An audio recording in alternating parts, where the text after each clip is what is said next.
Miten kaikille Suomessa taataan hyvä toimeentulo ja miten talous saadaan kasvuun? Entä miten Suomi pidetään turvallisena? Näihin kysymyksiin hakee vastauksia Ylen suuri vaalikeskustelu. Tervetuloa mukaan.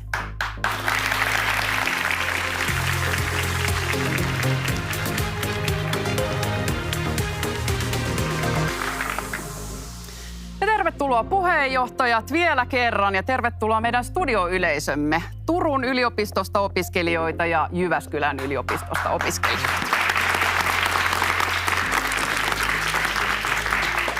Ylen vaalikone löytyy osoitteesta yle.fi ja sinne vaalikoneeseen pääsee myös QR-koodista, jonka näette ruudussa.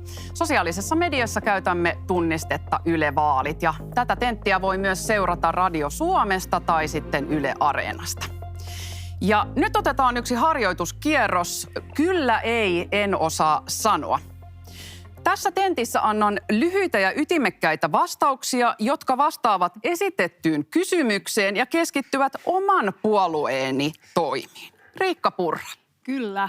Petteri Orpo. Kyllä. Sari Essayah. Kyllä. Anna-Maja Henriksson. Kyllä. Harri Harkimo. Parhaani mukaan. Annika Saarikko. Kyllä. Maria Ohisalo. Kyllä. Sanna Marin. Kyllä.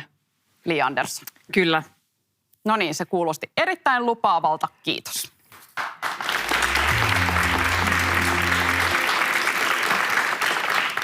Aloitetaan ehkä tämän päivän kaikkien polttavimmista asioista, nimittäin Suomen NATO-jäsenyydestä. Parhaillaan Turkissa parlamentti on koolla, tai näin uskoisin, että ovat palanneet sinne istuntosaliin vähitellen.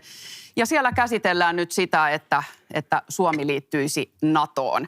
Olemme siis vain ihan muutaman allekirjoituksen päässä siitä, että olemme täysjäseniä ja artikla 5 tarjoamissa turvatakuissa mukana. Se tarkoittaa myös sitä, että meidän pitää osata ottaa kantaa ydinaseisiin ja niihin liittyviin kysymyksiin. Riikka Purra, minkälainen rooli Suomella tulee olla NATOn ydinasepolitiikassa? No Natossa ydinasepelote on sen oleellinen elementti. Se nimenomaan puolustusliittoon kuuluu. Suomi on ottanut kantaa siihen, että meillä ei ole tarvetta ydinaseita tänne alueellemme tuoda, mutta toki tässä on sellaisia tilanteita vielä, joista pitää erikseen päättää. Esimerkiksi jotkut merikuljetukset tai muut, jotka kohdistuvat Suomen tilaan. Mutta kyllä ydinaseisiin tarvitaan uudenlaista analyysiä juuri siitä syystä, että se on niin oleellinen osa puolustusliiton pelotevaikutusta. Voimmeko Li Andersson osallistua harjoituksiin, NATOn harjoituksiin, jossa ydinaseet ovat mukana? No se on asia, mihin Suomessa pitää ottaa kantaa ja pitää yhteisesti ottaa kantaa. On totta, niin kuin Riikka tässä sanoi, että ydinasepelote on osa sitä NATOn pelotetta, mutta kyllä me ainakin vasemmistoliitossa ajatellaan, että me halutaan, että Suomi on toimija kansainvälisillä areenoilla myöskin jatkossa ydinaseriisunnan puolesta. Että me ei sallita ydinaseiden tuomista esimerkiksi Suomen maaperälle tai varastoinnin tänne. Ja että Suomi näin ollen myöskin omalta osaltaan pyrkii luomaan vakautta maailmassa muistaen sen, että kun puhutaan ydinaseista, puhutaan aseista, joka muodostaa uhan koko ihmiskunnalle. Tarkennetaan, otetaan käsiäänestys tähän. Kuinka moni on sitä mieltä, että Suomi voi osallistua NATO-harjoitukseen, jossa ydinaseet ovat jollain tavalla mukana? Käsi ylös. Li Andersson, minkä takia ei voida osallistua? No kuten mä sanoin aikaisemmin, mun mielestä on asia, mihin Suomessa pitää ottaa yhteisesti kantaa. Ja kuten totesin, ydinasepelote on osa sitä NATOn pelotetta, mutta me ainakin ajatellaan, että Suomen kaltainen maa toimijana kansainvälisesti myöskin jatkossa pitää esillä niitä uhkia, jotka liittyy ydinaseisiin ja liittyy myöskin ydinasevarusteluun, jota me itse asiassa nähdään tänä päivänä ihan eri tavalla kuin aikaisemmin. Venäjän toimissa se, että Venäjä on esimerkiksi vetäytynyt tästä Uusi-Start-sopimuksesta.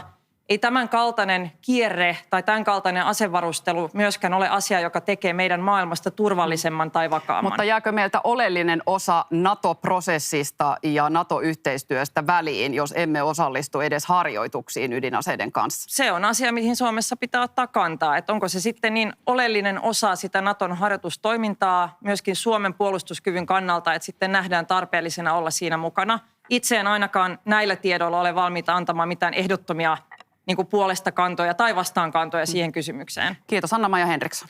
No, näen sen niin, että on tärkeää tietysti nyt, että Suomi pääsee NATOn jäseneksi. Ja se suoja, minkä artikla 5 antaa meille, se on hieno ja tarpeellinen suoja. Pitää koko ajan kuitenkin muistaa, että ydinaseitahan me ei haluta Suomeen ja tuskinpa niitä oltaisiin tänne tarjoamassakaan. Mutta kyllä Suomen kannattaa olla myös Natossa aktiivinen jäsen ja meidän kannattaa ottaa osaa kaikkiin niihin harjoituksiin, josta meille on hyötyä ja josta myös on Natolle kokonaisuudessaan hyötyä. Se, että miten ja millä tavalla, niin se jää sitten keskusteltavaksi myös puolustusvoimien komentajan johdolla ja nämä meidän puolustusministeriön ja puolustusesikunnan henkilöt niin ovat tässä erittäin tärkeässä roolissa. Meidän päättäjien kannattaa heitä myös kuunnella näissä asioissa. Kiitos Petteri Orpo. Kuinka tiiviisti voimme olla tässä Naton ydinasekysymyksessä politiikassa mukana? Ensinnäkin tämähän on ihan valtavan suuri. Kovin kevyesti. Näitä pitää hyvin vakavasti pohtia. Ydinaseet ovat vakava asia ja tämä on erittäin vakava pohdinnan paikka myös tulevalla eduskunnalla. Harri Harkimo. Joo, ratifiointi tänään tarkoittaa sitä, että Suomen turvallisuustilanne muuttuu radikaalisti. Eli meille tulee 5. artiklan turva ja sotien jälkeen niin me ollaan kaikista parhaimmassa tilanteessa, mitä me ollaan oltu. Mutta niin kuin tämä kertoi, kun me äänestettiin tässä, niin melkein kaikki puolueet haluaa olla mukana niissä harjoituksissa ja mun mielestä on ennenaikaista lähteä päättämään nyt, että missä harjoituksissa me ei olla mukana ja missä me ollaan. Me joudutaan tekemään yhteistyötä ja me joudutaan olemaan niissä harjoituksissa, mihin meidät kutsutaan ja varmaan se muotoutuu ajan mittaan, että missä me ollaan mukana. Sari Essayah.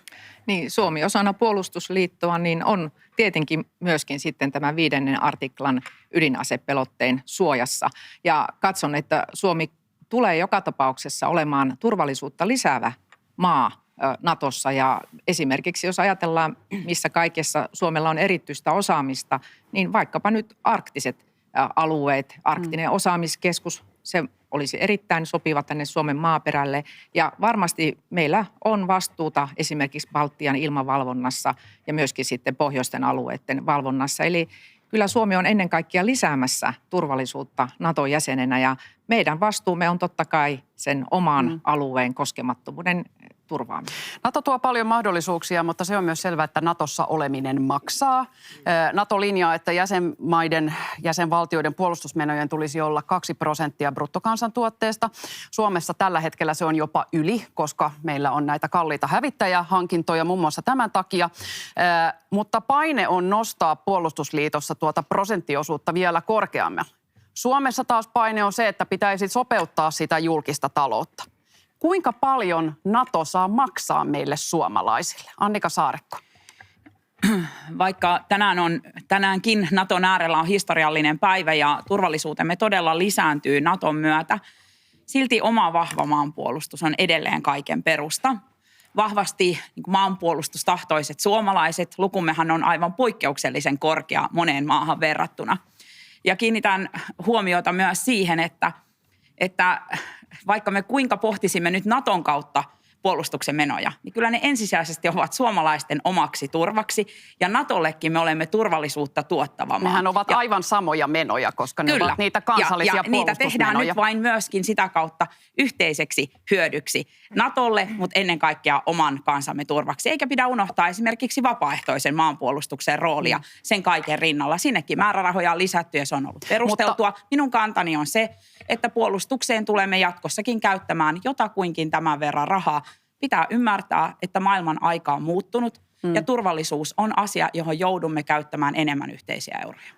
Ennen tätä hävittäjähanketta meidän puolustusmenot eivät olleet tuota 2% bruttokansantuotteesta. Kyllä, ja jos sopii tähän lyhyesti jatkaa, sinipunahallitus itse asiassa oli se, joka leikkasi maanpuolustuksesta. Ja sen jälkeen 2 hallituskauden aikana, jossa keskusta on ollut mukana näitä määrärahoja, niitä ei ole leikattu päinvastoin. Ja silloin emme olleet menossa NATOon. Nyt olemme vahvasti menossa NATOon. Eli toistan kysymyksen, kuinka paljon NATO saa meille suomalaisille maksaa, Riikka Purra?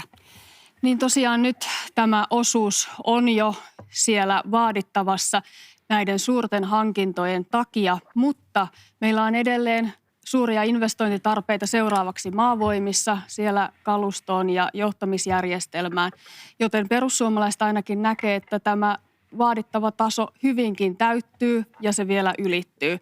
Vastaavasti meidän sodanajan vahvuus 280 000, se pitää vähintään sillä tasolla ylläpitää. Meidän normaali kansallinen puolustusjärjestelmä tarvitsee myös vahvistusta. Samaan aikaan esimerkiksi kertausharjoitusten määrää on syytä lisätä. Totta kai NATO vie myös henkilöresursseja.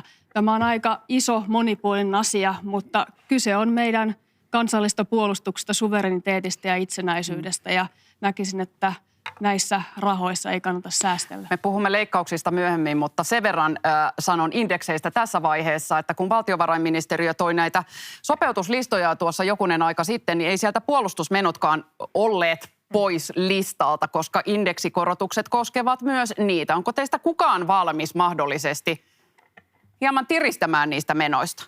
Ei kukaan ole. Sanna Marin. Itse näen, että nykyisessä erittäin jännitteisessä geopoliittisessa tilanteessa on ensiarvoisen tärkeää, että koko Eurooppa, Suomi Euroopan osana satsaa puolustuksensa enemmän. Myös NATO-jäsenyyden takia totta kai, mutta myös ennen muuta Ukrainan sodan takia. Me tiedämme, että meidän pitää toimittaa entistä enemmän aseapua Ukrainaan. Meidän pitää pystyä täyttämään omia varastojamme. Meidän pitää myös pystyä nostamaan Euroopan yhteisen puolustusteollisuuden kyvykkyyttä näitä kaikkia materiaaleja tuottaa. Eli prosenteissa tai miljardeissa, paljonko saa NATO maksaa resursseja. Itse lähden siitä, että meidän pitää tavoitella tuota 2%, yli 2% tasoa tulevaisuudessakin. Petteri Orpo. Suomen turvallisuus ja NATO-jäsenyyden rakentaminen, ne on seuraavan hallituskauden, eduskuntakauden kaikkein tärkeimmät kysymykset, koska tämä maailmantilanne on niin epävakaa, naapuri käy sotaa ja näihin pitää kiinnittää oikein erityinen huomio. Me ollaan sitouduttu, kun me ollaan haettu NATO-jäsenyyttä, siihen, että me käytetään se vähintään 2%. Me on annettu se lupaus näille muille NATO-maille, että me käytämme tämän ja siitä meidän pitää yhdessä kiinni. Kokoomus on ehdottanut ja ehdotan sitä, että seuraavalla kaudella eduskunnassa tehdään parlamentaarinen työ. Aikanaan tehtiin Kanerva-työryhmä. Samalla tavalla etsitään se polku ja sitoudutaan yli vaalikausien tähän vähintään 2% määrään.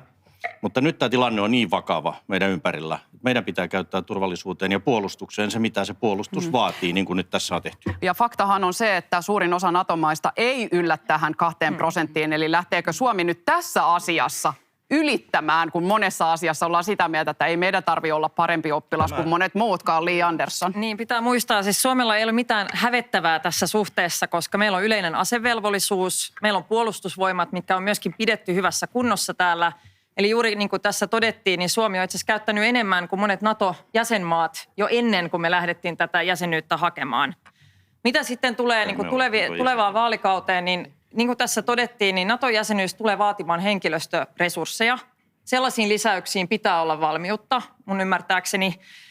Mutta samanaikaisesti on syytä muistaa myöskin se, että tästä valtiovarainministeriön listasta erityisesti minun mielestäni ei ole järkevää lähteä leikkaamaan puolustusvoimien resursseista seuraavalla vaalikaudella, niin kuin ei ole järkevää toteuttaa monia muitakaan niistä VM-esityksistä siellä leikkauksia sosiaaliturvaan tai palveluihin, joilla nekin on turvallisuusvaikutus, jos me puhutaan maan sisäisestä turvallisuudesta. Kysyn näin, Maria Ohisalo, Sari Essayah, Harri Harkimo ja Anna-Maija Henriksson, oletteko eri mieltä siitä, että 2% pitäisi täyttyä? Onko kukaan eri mieltä siitä? Ne on eri mieltä, mutta jossain yksi kerrallaan. Otetaan Harri Harkimo ensin. Joo, vaikka upseeri onkin, niin en pysty arvioimaan sitä, että kuinka paljon rahaa me tarvitaan. Se minimi pitää olla se 2. Mutta kyllä mä luotan puolustusvoimiin ja kyllä mä luotan siihen, että ne tietää, mitä me tarvitaan puolustuksen parantamiseksi. Ja joskus se voi mennä yli sen 2% ja joskus se voi pysyä siinä. Mutta kyllä puolustusvoimat tietää, mitä me tarvitaan mihinkin aikaan. Anna-Maija Henriksson. Joo, kiitos. Vapaushan on arvokkainta, mitä meillä on. Ja tällä hetkellä, kun maailma on todella suurissa vaikeuksissa, me emme ole nähneet tällaista sitten toisen maailmansodan, niin meidän tärkein tehtävä on huolehtia maanpuolustuksesta ja suomalaisten ja Suomen itsenäisyydestä. Ja tämän osalta niin täytyy vaan todeta sen, että onneksi meistä tulee nyt Naton jäsen, saadaan Ruotsi mukaan ja meidän pitää olla valmiita panostamaan siihen, että meillä on vähintään se 2% bruttokansantuotteesta, joka laitetaan puolustukseen. Mutta samalla meidän on tehtävä työtä sen eteen, että maailmalla myös puhutaan rauhasta, että puhutaan naisten ja tyttöjen oikeuksista ja yritetään olla rauhaa rauhaa edistävä maa myös Natossa. Kiitos. Ja ihan suoraan vastaukset vielä Sari Essayahilta ja Maria Ohisalolta siihen, että kuinka paljon rahaa saa maksaa NATO-jäsenyys? Se saa olla sen yli 2%, koska turvallisuus on asia, josta ei kannata tinkiä. Se on jokaisen valtion tärkein tehtävä suojata omien kansalaistensa turvallisuus. Ja täytyy muistaa, että tällä hetkellä Euroopassa on joka paikassa pulaa puolustustarvikkeista ja Suomihan on myöskin puolustustarvikkeiden tuottaja. Ja on muistettava silloin, kun tehdään isoja investointia puolustustarvikkeisiin, niin rahoitus on sellainen, jossa monta kertaa se, että millä tavalla hankinta rahoitetaan, niin siinä esimerkiksi voidaan sitten katsoa hankinnat ja niiden korot ynnä muut. Eli rahoitus on sellainen asia, jossa voidaan sitten miettiä, että miten nämä hankinnat rahoitetaan. Kiitos. Maria Ohisalo vielä. On selvää, että oma puolustus pitää pitää kunnossa ja kyllä meidän pitää täyttää ne velvoitteet, joita NATO meille tuo. Ajattelen, että me ollaan siihen sitouduttu siinä kohtaa, kun olemme yhdessä äänestäneet jäsenyyden puolesta. Ja sitten pidän tärkeänä myös sitä, että ei unohdeta sitä sisäisen turvallisuuden viranomaisten puolta myöskään. Tällä hallituskaudella ollaan erittäin vahvasti panostettu vaikkapa rajavartioiden resursseihin ja tätäkin tullaan tarvitsemaan tämän yhteydessä. Kiitos ja sitten siirrytään muihin talouskysymyksiin.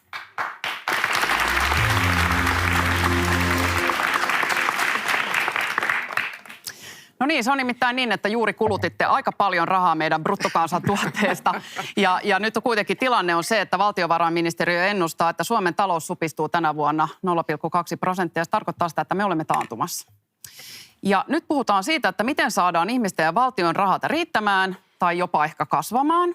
Ja me aloitamme tuloveroista. Korostan, tuloveroista puhutaan nyt. Kyllä ei, en osaa sanoa. Onko kaikkien palkansaajien tuloveron keventäminen hyvä tapa saada Suomen talous kasvuun? Siis kaikkien palkansaajien. Ja lähdetään Riikka Purra. Jos nämä ovat vaihtoehdot, Kyllä niin ei, kyllä. en osaa sanoa. Kyllä.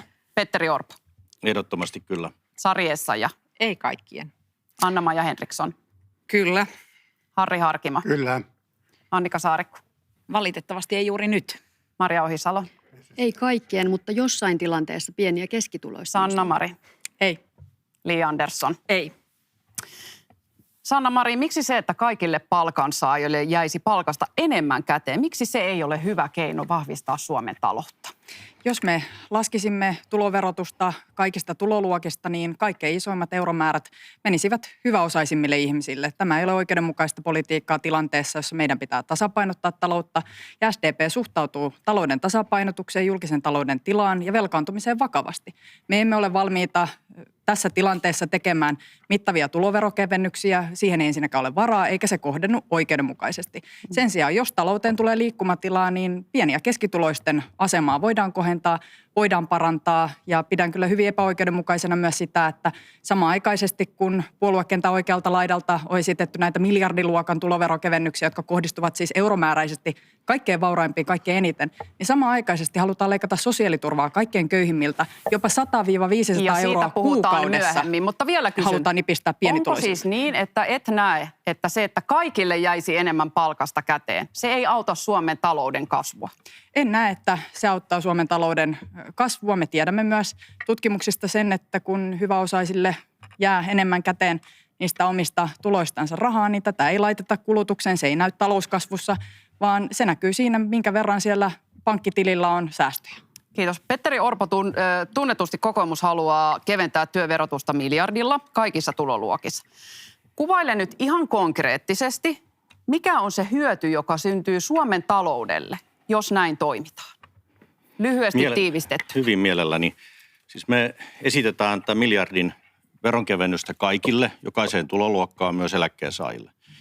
Ja me tehdään se vielä niin, että siinä painotetaan pienituloisia ja keskituloisia. Ja se hyöty, mikä siinä on, niin se menee nyt sinne kotitalouksiin. Siellä on ne meidän arjen sankarit, ne työssäkäyvät ahkerat suomalaiset tai työnsä jo tehneet eläkkeensaajat, jotka tällä hetkellä eivät tule toimeen kunnolla. Kaikki kulut nousee, sähköhinta nousee, ruokakorihinta nousee ja vaikka kuinka säästää siinä sähkölaskussa, niin silti ne rahat ei tahdo riittää välttämättömään. Ja miten taataan, että pankkitilille ne eivät jää makaamaan, ne rahat? Siksi on mielestämme järkevää ja oikeudenmukaista, että heille jäisi vähän enemmän käteen siitä omasta rahastaan. Se toisi liikkumavaraa edes sen pienen helpotuksen, mihin tässä pystytään. Mutta sen lisäksi niin tämä on osa meidän politiikan peruslinjaa. Työ on kaiken hyvinvoinnin perusta niin yhteiskunnalle kuin sille ihmiselle itselleen, kodille, ja se kannustaa osaltaan myöskin ottamaan työtä vastaan, tekemään enemmän, että siitä palkitaan. Mutta Petteri Orpo, miten taataan, että nämä hyväosaiset, jotka tienaavat jo paljon ja heille jäisi enemmän käteen, miten taataan, että se ei vaan valu jonnekin muualle, se raha ulkomaille, pankkitilille, jonnekin, joka ei hyödytä Suomen taloutta millään tavalla? Meidän maan ongelma on enemmänkin se ollut, että meillä on aika vähän niitä oikein hyvätuloisia. Kiinnitetään nyt huomio niihin 2 miljoonaan keskiluokkaiseen, tavalliseen suomalaiseen ahkeraan palkansaajan, jotka pitävät tätä Suomen yhteiskuntaa pystyssä, kun he aamulla herää ja lähtee töihin. Minusta se on oikein, että me mentäisiin heitä vastaan ja että he voisivat omalla työllään, ahkeruudellaan saada helpotusta siihen laskujen maksuun ja siihen ahdinkoon, mikä siellä on. Ja tällä on myöskin työllisyyttä lisäävä vaikutus. Kiitos. Annika Saarikko. Periaatteellisena kantana on ilman muuta selvää, että ei ole itse tarkoitus kiristää veroja, vaan Suomessa on korkea verotus. Mutta kun tätä keskustelua ei voida käydä irrallisena siitä, mikä Suomen talouden tilanne kaikkineen on, josta kysymyksen myös aloitit. Ja siksi ajattelen, että sellainenkin palkansaaja, ahkera suomalainen, josta Petteri aivan oikein viisaasti ja hyvin puhuit, varmasti aika moni heistä ajattelee, että on valmis pitämään tästä nykyisestäkin verotuksesta kiinni, jos päiväkotipalvelut sitten varmasti toimivat. Ja jos oma iäkäs sairas ihminen vaikka toisella puolella Suomea tulee hoidetuksi hyvin. Ja siksi perustan kantani tähän. Ja ennemmin olen valmis yksittäisiin täsmäkeinoihin. Olen nostanut esiin, että tehdään sitten vaikka täsmätoimi työllisyydenkin parantamiseksi niin, että eläkkeellä oleva, joka ei halua jatkaa työelämässä, saisi siitä hommasta enemmän käteen. Tai että esimerkiksi yksin elävä, joka tällä hetkellä tulee epäreilusti kohdelluksi kotitalousvähennyksessä. Pariskuntahan saa samasta remontista yhteiskunnalta tuplatuen. Katsotaan siinä parannus yksin elävien arkeen.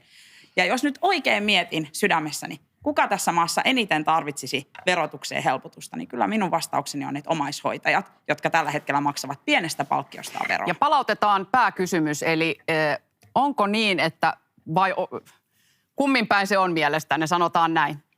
Jos kaikkien palkkaveroa lasketaan, niin hyödyttääkö se Suomen taloutta? Maria Ohisalo. Itse ajattelen, että meiltä löytyy eduskunnasta aika paljon niitä poliitikkoja, jotka ajaa jo kaikista parhaiten toimeen tulevien ihmisten asiaa. Ja sellaisia poliitikkoja eduskunta ei tarvitse enempää.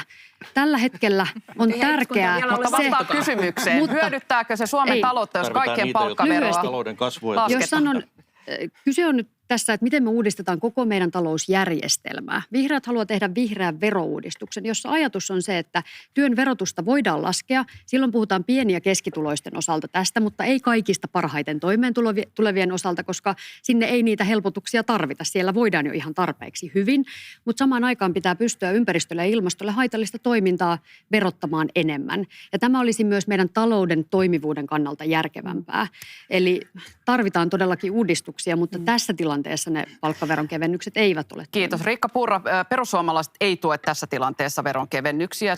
Tämän olette todenneet aiemminkin. Nyt on mahdollista, että vierustoverin Petteri Orpon kanssa lähdette ehkä mahdollisesti muodostamaan tässä hallitusta. Niin miten nämä kokoomuksen miljardikevennys teille sopii palkkaveroon? Päinvastoin, kuten sanoin, että perussuomalaiset tavoittelee kokonaisveroasteen laskua. Paitsi arjen kustannusten, niin myös palkkaveroon. Mutta tämä edellyttää sitä, että ensin kyetään päättämään siitä, mistä valtion, kuntien, hyvinvointialueiden menoja ja tehtäviä karsitaan. Me emme suostu tekemään veronalennuksia velaksi, emmekä halua pahentaa alijäämää tätä kautta. Eli te ette ole lähtökohtaisesti heti pistämässä sitä hallitusohjelmaa, vaan on aika paljon vaatimuksia ja sen jälkeen ehkä mahdollisesti. Tällaista kaikista asioista pitää tietenkin sopia hallitusneuvotteluissa, jotta niihin on koko kaudelle selvä polku, mitä edetään. Mutta se, minkä takia palkkaverotusta on syytä alentaa, niin meidän nähdäksemme esimerkiksi taso, jolla Ruotsissa ollaan, jossa erityisesti keskiluokan palkkaverotus on alhaisempaa. Mitä hyötyä siitä on? Se kaventaa verokiilaa, ylipäätänsä se erotus työnantajan kustannusten versus sen paljonko palkansaajalle jää käteen. Ja tällä kyllä on talouden dynamiikkaa lisäävä vaikutus, kulutusta lisäävä vaikutus, työllisyyttä lisäävä vaikutus. Samaan aikaan kuin julkista taloutta pystytään supistamaan, yksityinen sektori voi kasvaa. Tällä on hyvin paljon positiivisia vaikutuksia myös sitä kautta, että sieltä saadaan sitä työvoimaa sinne yksityiselle perussuomalaiset ehkä sektorille. mahdollisesti, jos muualta saadaan ne rahat haalittua kasaan. Siitä se pitää huolehtia, että näin tapahtuu. Kiitos. Li Andersson. Niin, tällaiset veroalennukset eivät hyödytä Suomen taloutta niin paljon, että niihin kannattaisi lähteä. Ja se yksi keskeinen ongelmahan on se, että ne ei tule kaikille. Kaikista pienipalkkaisimmat työntekijät eivät juurikaan maksa valtion tuloveroa. Ja siksi kun tässä sanotaan, että alennetaan kaikkien veroja, niin se ei pidä paikkaansa. Ne pienipalkkaisimmat työntekijät, heidän kohdallaan hyöty tällaisesta alennuksesta on 0 euroa tai hyvin pieni, kun taas ne kaikkein hyvätuloisimmat sitten parhaimmillaan voi tienata jopa 1000 euroja lisää kuussa. Sen sijaan, koska nämä dynaamiset vaikutukset ei ole sellaisia, että tämän kaltaiset veroalennukset ikään kuin rahoittaisi itsensä kokonaan takaisin, niin tällaiset veroalennukset lisää sitten painetta entuudestaan tehdä säästöjä, leikata sosiaaliturvasta tai leikata niistä julkisista palveluista, joissa monet pienipalkkaiset työntekijät työskentelee. Paljon oikeudenmukaisempaa olisi esimerkiksi näiden kiky-maksujen siirtäminen takaisin työnantajalle. Riikka tässä viittasi Ruotsiin. Kannattaa huomioida myöskin nämä sosiaaliturvamaksut, joissa on myöskin eroja. Eli palkkaan kuuluvien maksujen osalta, jossa on myöskin eroja Suomen ja Ruotsin välillä. Niitä jos muutetaan, niin se hyödyttää myöskin kaikkein pienipalkkaisimmat työntekijät, mutta se ei heikennä julkistaloutta ja luo uutta painetta vielä vähentää palveluiden rahoitusta. Kiitos. Muun muassa Keskuskauppakamari on laskeskellut, että noin 30-50% ehkä saataisiin tätä Li Anderssonin mainitsemaa dynaamista talouteen takaisin tuloa sillä, jos tiputamme tätä palkkaveroa reippaastikin. Anna-Maija Henriksson, miltä tämä kuulostaa? No se kuulostaa hyvältä, koska työnteon pitää aina kannattaa ja RKP lähtee siitä, että me tarvitaan kasvua tässä maassa ja verottamalla ei synny kasvua. RKP haluaa, että Suomessa parhaiten ihmisten toimeentuloa ja Suomen talouden toimeentuloa. No me ollaan ajauduttu nyt lamaan ja me ollaan ajauduttu siksi lamaan, että ihmisille ei ole varaa kuluttaa. Niin kaikki raha menee ruokaan, polttoaineisiin, energiaan ja muuhun. Ja sen takia me ollaan ajauduttu lamaan, kun ostovoima pienenee. Ja jollain tavalla suomalaiset maksaa eniten veroa kaikista Euroopan maista melkein. Me ollaan ihan siinä kärjessä. Meidät verotetaan kuoliaaksi. Mutta tuloveron alennukset yleensä ne tehdään silloin, kun talous lähtee nousemaan. Ja silloin, kun talous saa nousukiitoa, niin silloin pienennetään tuloveroa niin, että päästään eteenpäin. Mutta meillä on tällä hetkellä tullut semmoinen luokka, joka on keskituloiset, ne on köyhtynyt niin paljon, että jos me ei niitä auteta ja niillä anneta verohelpotuksia, niin meidän talous kutistuu yhä enemmän ja enemmän, koska heidän palkkaverot on noussut vaan 2-3%, inflaatio on mennyt 9% ja heidän ostovoima on pienentynyt niin paljon, että meidän on pakko saada tämä talous kasvamaan ja sillä tavalla me veronkevennyksillä saataisiin tämä talous kasvamaan. Sanna Marin, onko nyt se oikea hetki, kun olemme taantumassa veronkevennykset? Palkkaveron kevennys. Nyt ei ole oikea aika tällaisiin mittaviin veronkevennyksiin, jotka eivät kohdistu oikealla tavalla. Tässä on lueteltu useita sellaisia täsmätoimia, joita hyvinkin voidaan tukea, erityisesti kun ne kohdistuvat pieni- ja keskituloisiin. Mutta tämmöiset laajat tuloverokevennykset, ne syövät valtion kassaan, ne eivät kohdennu oikein, eivätkä oikeudenmukaisesti. Ja kolikolla on 2 puolta. Samanaikaisesti täällä, kun oikeistopuolueet puhuvat näistä mittavista veroalennuksista, niin samalla näiden pienipalkkaisten ihmisten, esimerkiksi asumistukea, halutaan nipistää. Tämä tekee ison loven tavallisten ihmisten kukkaroon ja samanaikaisesti sitten halutaan hyväosaisille näitä veronkevennyksiä. Minun mielestäni tämä Sari esiin nostava esimerkki oli varsin hyvä. Tarvitseeko tämä rivi todella veroalennuksia ja sitten pienipalkkainen ihminen mittavan loven omaan kukkaroonsa esimerkiksi asumistukiheikennysten tai sosiaaliturvaheikennysten kautta? Minun mielestäni se ei ole oikein. Ja näihin sosiaaliturva mahdollisiin heikennyksiin palaamme, mutta lyhyesti vielä Petteri Orpo työn verotuksesta. Kyllä. Kokoomuksen politiikka lähtee siitä, että nämä rahat on ihmisten omia rahoja. He ovat ne ansainneet ja me halutaan tehdä asioita niin, että niistä jäisi mahdollisimman paljon käteen. Ja Suomessa verotetaan, kuten Harkimo tässä totesi, lähes kireimmin maailmassa. Meidän kokonaisveroaste on ohittanut nyt sen Tanskankin, jota täällä on ihailtu. Ja meillä tavallinen keskituloinen palkansaaja maksaa jopa 5% enemmän veroa kuin ruotsalainen. Kyllä meillä on varaa keventää nimenomaan keskituloisten verotusta. Ja minusta se, jos joku on nimenomaan hyvin kohdennettu, että keskituloiset, jotka kannattelee tätä Suomea edelleenkin, jotka eivät saa tukea mistään, he elää sillä palkallaan, että se nimenomaan kohdistetaan sinne ja siihen se suurin osa siitä veronkevennyksestä menee. Ja se, että jos keskuskauppakamari toteaa, että puolet tulee dynaamisilla vaikutuksilla, me olemme lisäksi esittäneet sitten haittaverojen muun muassa korotuksia niin, että tätä ei tarvitse tehdä velaksi, vaan tämä on veron rakenteen muutos, jossa kulutusta, haittoja verotetaan enemmän ja ihmisille jää enemmän siitä työntekemistä käteen. Mutta haluaisin kysyä kyllä sen, että mikä se hyvätuloinen vasemmistopuolueiden mielestä sitten on, koska Suomessa se mediaanipalkka on reilu 3 000 euroa, josta ihminen tekee lisätöitä, ansaitsee euron. Siitä menee Suomessa melkein puolet veroa, se on aivan väärin. Lyhyesti Li Andersson tähän vastaan. Niin, mun mielestä oli hyvä esimerkki, että hyvätuloisia ihmisiä on esimerkiksi me tässä rivissä. Ja kaikki ne ihmiset, jotka tienaa vielä meitä enemmän, jotka on ne, jotka hyötyisivät kaikkein eniten tästä Petterin ajamasta politiikasta. Jos ollaan näin huolissaan ihmisten ostovoimasta, miksi ei kelpaa tämä kiky-maksujen muutos? Se parantaisi kaikkien palkansaajien ostovoimaa, myöskin niiden kaikkein pienipalkkaisimpien, eikä valtio jäisi siitä miinukselle ollenkaan. Kiitos. Li Andersson juonsi puolestani, nimittäin nyt meillä on käsiäänestys. Työstä käteen jäävään summaan liittyen nimittäin. Kuinka moni teistä olisi valmis keventämään työntekijän taakkaa palauttamalla sosiaaliturvamaksuja, eli näitä kiky-maksuja työnantajalle? Kuka palauttaisi työnantajalle?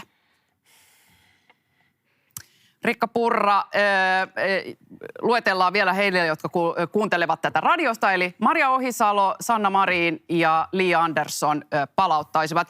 Riikka Purra, perussuomalaisten kanta tässä on nyt vähän heitellyt alkuvuoden jälkeen ja nyt olemme tänään saaneet siihen selvyyttä, että puoluejohto on sitä mieltä, että kiky-maksuja ei palauteta työnantajille. Te vetoatte yritysten pärjäämiseen tässä. Entä se palkansaajan pärjääminen? Palkansaajan pärjääminen on erittäin tärkeää, mutta on olemassa paljon tehokkaampia keinoja puuttua siihen palkansaajan ostovoimaan kuin kiky-maksujen siirtäminen. Se, minkä hallituspuolueet, jotka nyt näyttävät kannattavan kiky-maksujen siirtoa, vaikka heillä on ollut 4 vuotta aikaa toteuttaa se, unohtavat, että tätä kompensoitiin veronalennuksilla, jotka ovat toki loppuneet ja niitä ei ole jatkettu, mutta nimenomaan arjen kustannuksiin ja muuhun verotukseen liittyvät alennukset kompensoivat tätä huomattavasti paremmin. Sen sijaan kiky-maksujen siirtäminen työnantajalle, niin se valitettavasti heikentää yritysten mahdollisuutta palkata ihmisiä, investoida, se heikentää palkanmaksuvaraa. Ja kun se kasvu, mitä me täällä kaikki kuulutamme, se kasvu on yritysten kasvujen summa. Ja meidän pitää ajatella, että me olemme kaikki siinä samassa veneessä. Perussuomalaiset ei näe tällaista luokkataistelun poterotaistelua, jossa yrittäjä ja työntekijä ovat toisilleen vastakkaiset, vaan kyllä molempien hyvä edistää juuri sitä yhteistä hyvää. Kiitos. Maria Ohisalo, mitä vastaat tähän kritiikkiin kiky-maksuista? No ensinnäkin sanon sen, että kun vaaleja käydään ja jos vaaliohjelmaa ei puolueelta löydä, ja muistaakseni ovat joskus perussuomalaiset sanoneet, että sitä saa mitä tilaa, mutta nythän ihmiset eivät tiedä, mitä he tilaavat äänestämään perussuomalaisia. Mutta tämä on musta aikamoinen takinkääntö tässä vaiheessa, kun 40% suomalaisista on jo antanut äänensä. Että miten perussuomalaiset aidosti auttaa pienituloista duunaria, kun tällaiseenkaan ei ole valmiutta. Maria Ohisalo, on mitä vastaat siihen, että kiky-maksujen suuntaaminen takaisin työnantajalle, niin se heikentää yritysten toimintaa? Musta meillä on paljon sellaisia toimia, joita me voidaan yritysten näkökulmasta tehdä, että kun meillä on tilanne käsillä, jossa se pienipalkkaisen, erityisesti pienipalkkaisen työntekijän ostovoima on erittäin heikko tässä inflaation laukatessa ja energiakriisin keskellä, niin otetaan tällaiset keinot käyttöön, mutta samaan aikaan tehdään niitä toimia, jotka helpottaa yritysten toimintaa laajalti. Sieltä löytyy ensimmäisen työntekijän palkkaamisen sivukuluista lähteen erilaisia keinoja, joita voimme lähteä yritysten eteen tekemään. Kiitos. Riikka Purra sanoi, että tämä ei ole tehokas tapa muistaa palkansaajaa, jos häneltä poistetaan kiky-maksut. Mitä sanot tähän, Sanna Marin? Valtiontalouden näkökulmasta tämä olisi äärimmäisen tehokas tapa. Tämä ei toisi minkäänlaista lovea valtion kassaan, päinvastoin. Tällä voitaisiin parantaa pienituloisten ihmisten asemaa merkittävästikin. Tämä kiky-maksun siirtohan tulee maksamaan tavalliselle palkansaajalle 40 000 euroa työura-aikana. Se on aika kova summa ja me haluamme, että tämä palautetaan takaisin työnantajille, palkansaajien harteilta. Meidän mielestämme se olisi oikeudenmukaista ja valtiontalouden näkökulmasta varsin järkevää. Suomalaiset yritykset ja elinkeinoelämä kyllä hyötyvät siitä, että tässä korkea-inflaation tilanteessa me pidämme tavallisten ihmisten ostovoimasta huolta. Pidämme huolta siitä, että ihmisillä on varaa tähän kalliimpaan ruokaan, energiaan, lääkkeisiin, asumisen kustannuksiin. Näihin pitää suhtautua vakavasti. Ja kaikki keinot, millä me voimme parantaa tavallisten pieni- ja keskituloisten asemaa ilman, että se tuo lovea valtion kassaan, niin kaikki nämä ovat erittäin tärkeitä keinoja. Harri Harkimo. Joo, me jotenkin unohdetaan tässä keskustelussa, me jaetaan tässä näiden ihmisten rahoja, jotka katsoo tätä ohjelmaa. Ja me unohdetaan se, että mistä ne rahat tulee, mitä me jaetaan. Ei valtiolla ole mitään omaa rahaa, vaan yritykset tekee ne rahat. Yritykset tekee sen kasvun. Pienet, keskisuuret ja yksinyrittäjät tekee meille sen rahan, jota me kaikki jaetaan täällä.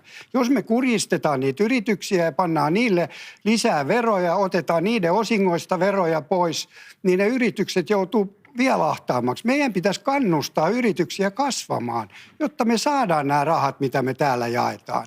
Se on ainoa tapa, millä me saadaan koko tämä Suomi kuntoon, että me saadaan yritykset kasvamaan. Meillä on vaihtotase tällä hetkellä ainoa Skandinavian maissa. Se on miljardien pakkasen puolella. Eli me ostetaan enemmän tavaraa, kun me viedään. Ja se on iso ongelma. Meidän pitää saada yritykset kasvamaan ja tekemään voittoa niin, että me voidaan täällä vaalitilaisuuksissa jaella näitä rahoja. Kiitos. Ja tästä pääsemmekin sujuvasti yritysten verotukseen. Mikä on se kaikkein oleellisin nyt yritysverotuksessa, jota pitäisi mahdollisesti muuttaakin, jotta tänne investoidaan ja jotta yritykset täällä kasvavat?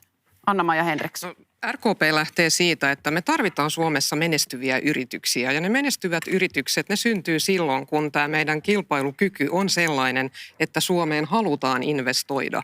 Ja sen takia me lähdemme myös siitä, että esimerkiksi startup-yrityksille voitaisiin antaa 2 tai 3 vuotta verovapaata siinä alussa, jotta he pystyisivät kasvamaan, jotta he pystyvät myös työllistämään ja sen jälkeen heitä ruvettaisiin Mutta tämä verottamaan. ei ole kovin mittava No se ei ole mittava, toimi mutta me tiedetään kannalta. kyllä ja sen takia on tärkeää se, että me pidetään se yleinen yhteisövero sillä tasolla, missä se nyt on, sitä ei saa korottaa ja on tärkeää, että me pidetään huolta siitä, että yritysten kilpailukyky pysyy hyvänä ja sen takia me ei halua muutoksia yritysverotukseen, joka vaikeuttaisi yritysten menestystä Suomessa. Kiitos Annika Saarikko. Mikä on oleellisinta nyt tällä hetkellä yritysverotuksessa, jotta tämä talous saadaan siihen kasvuun?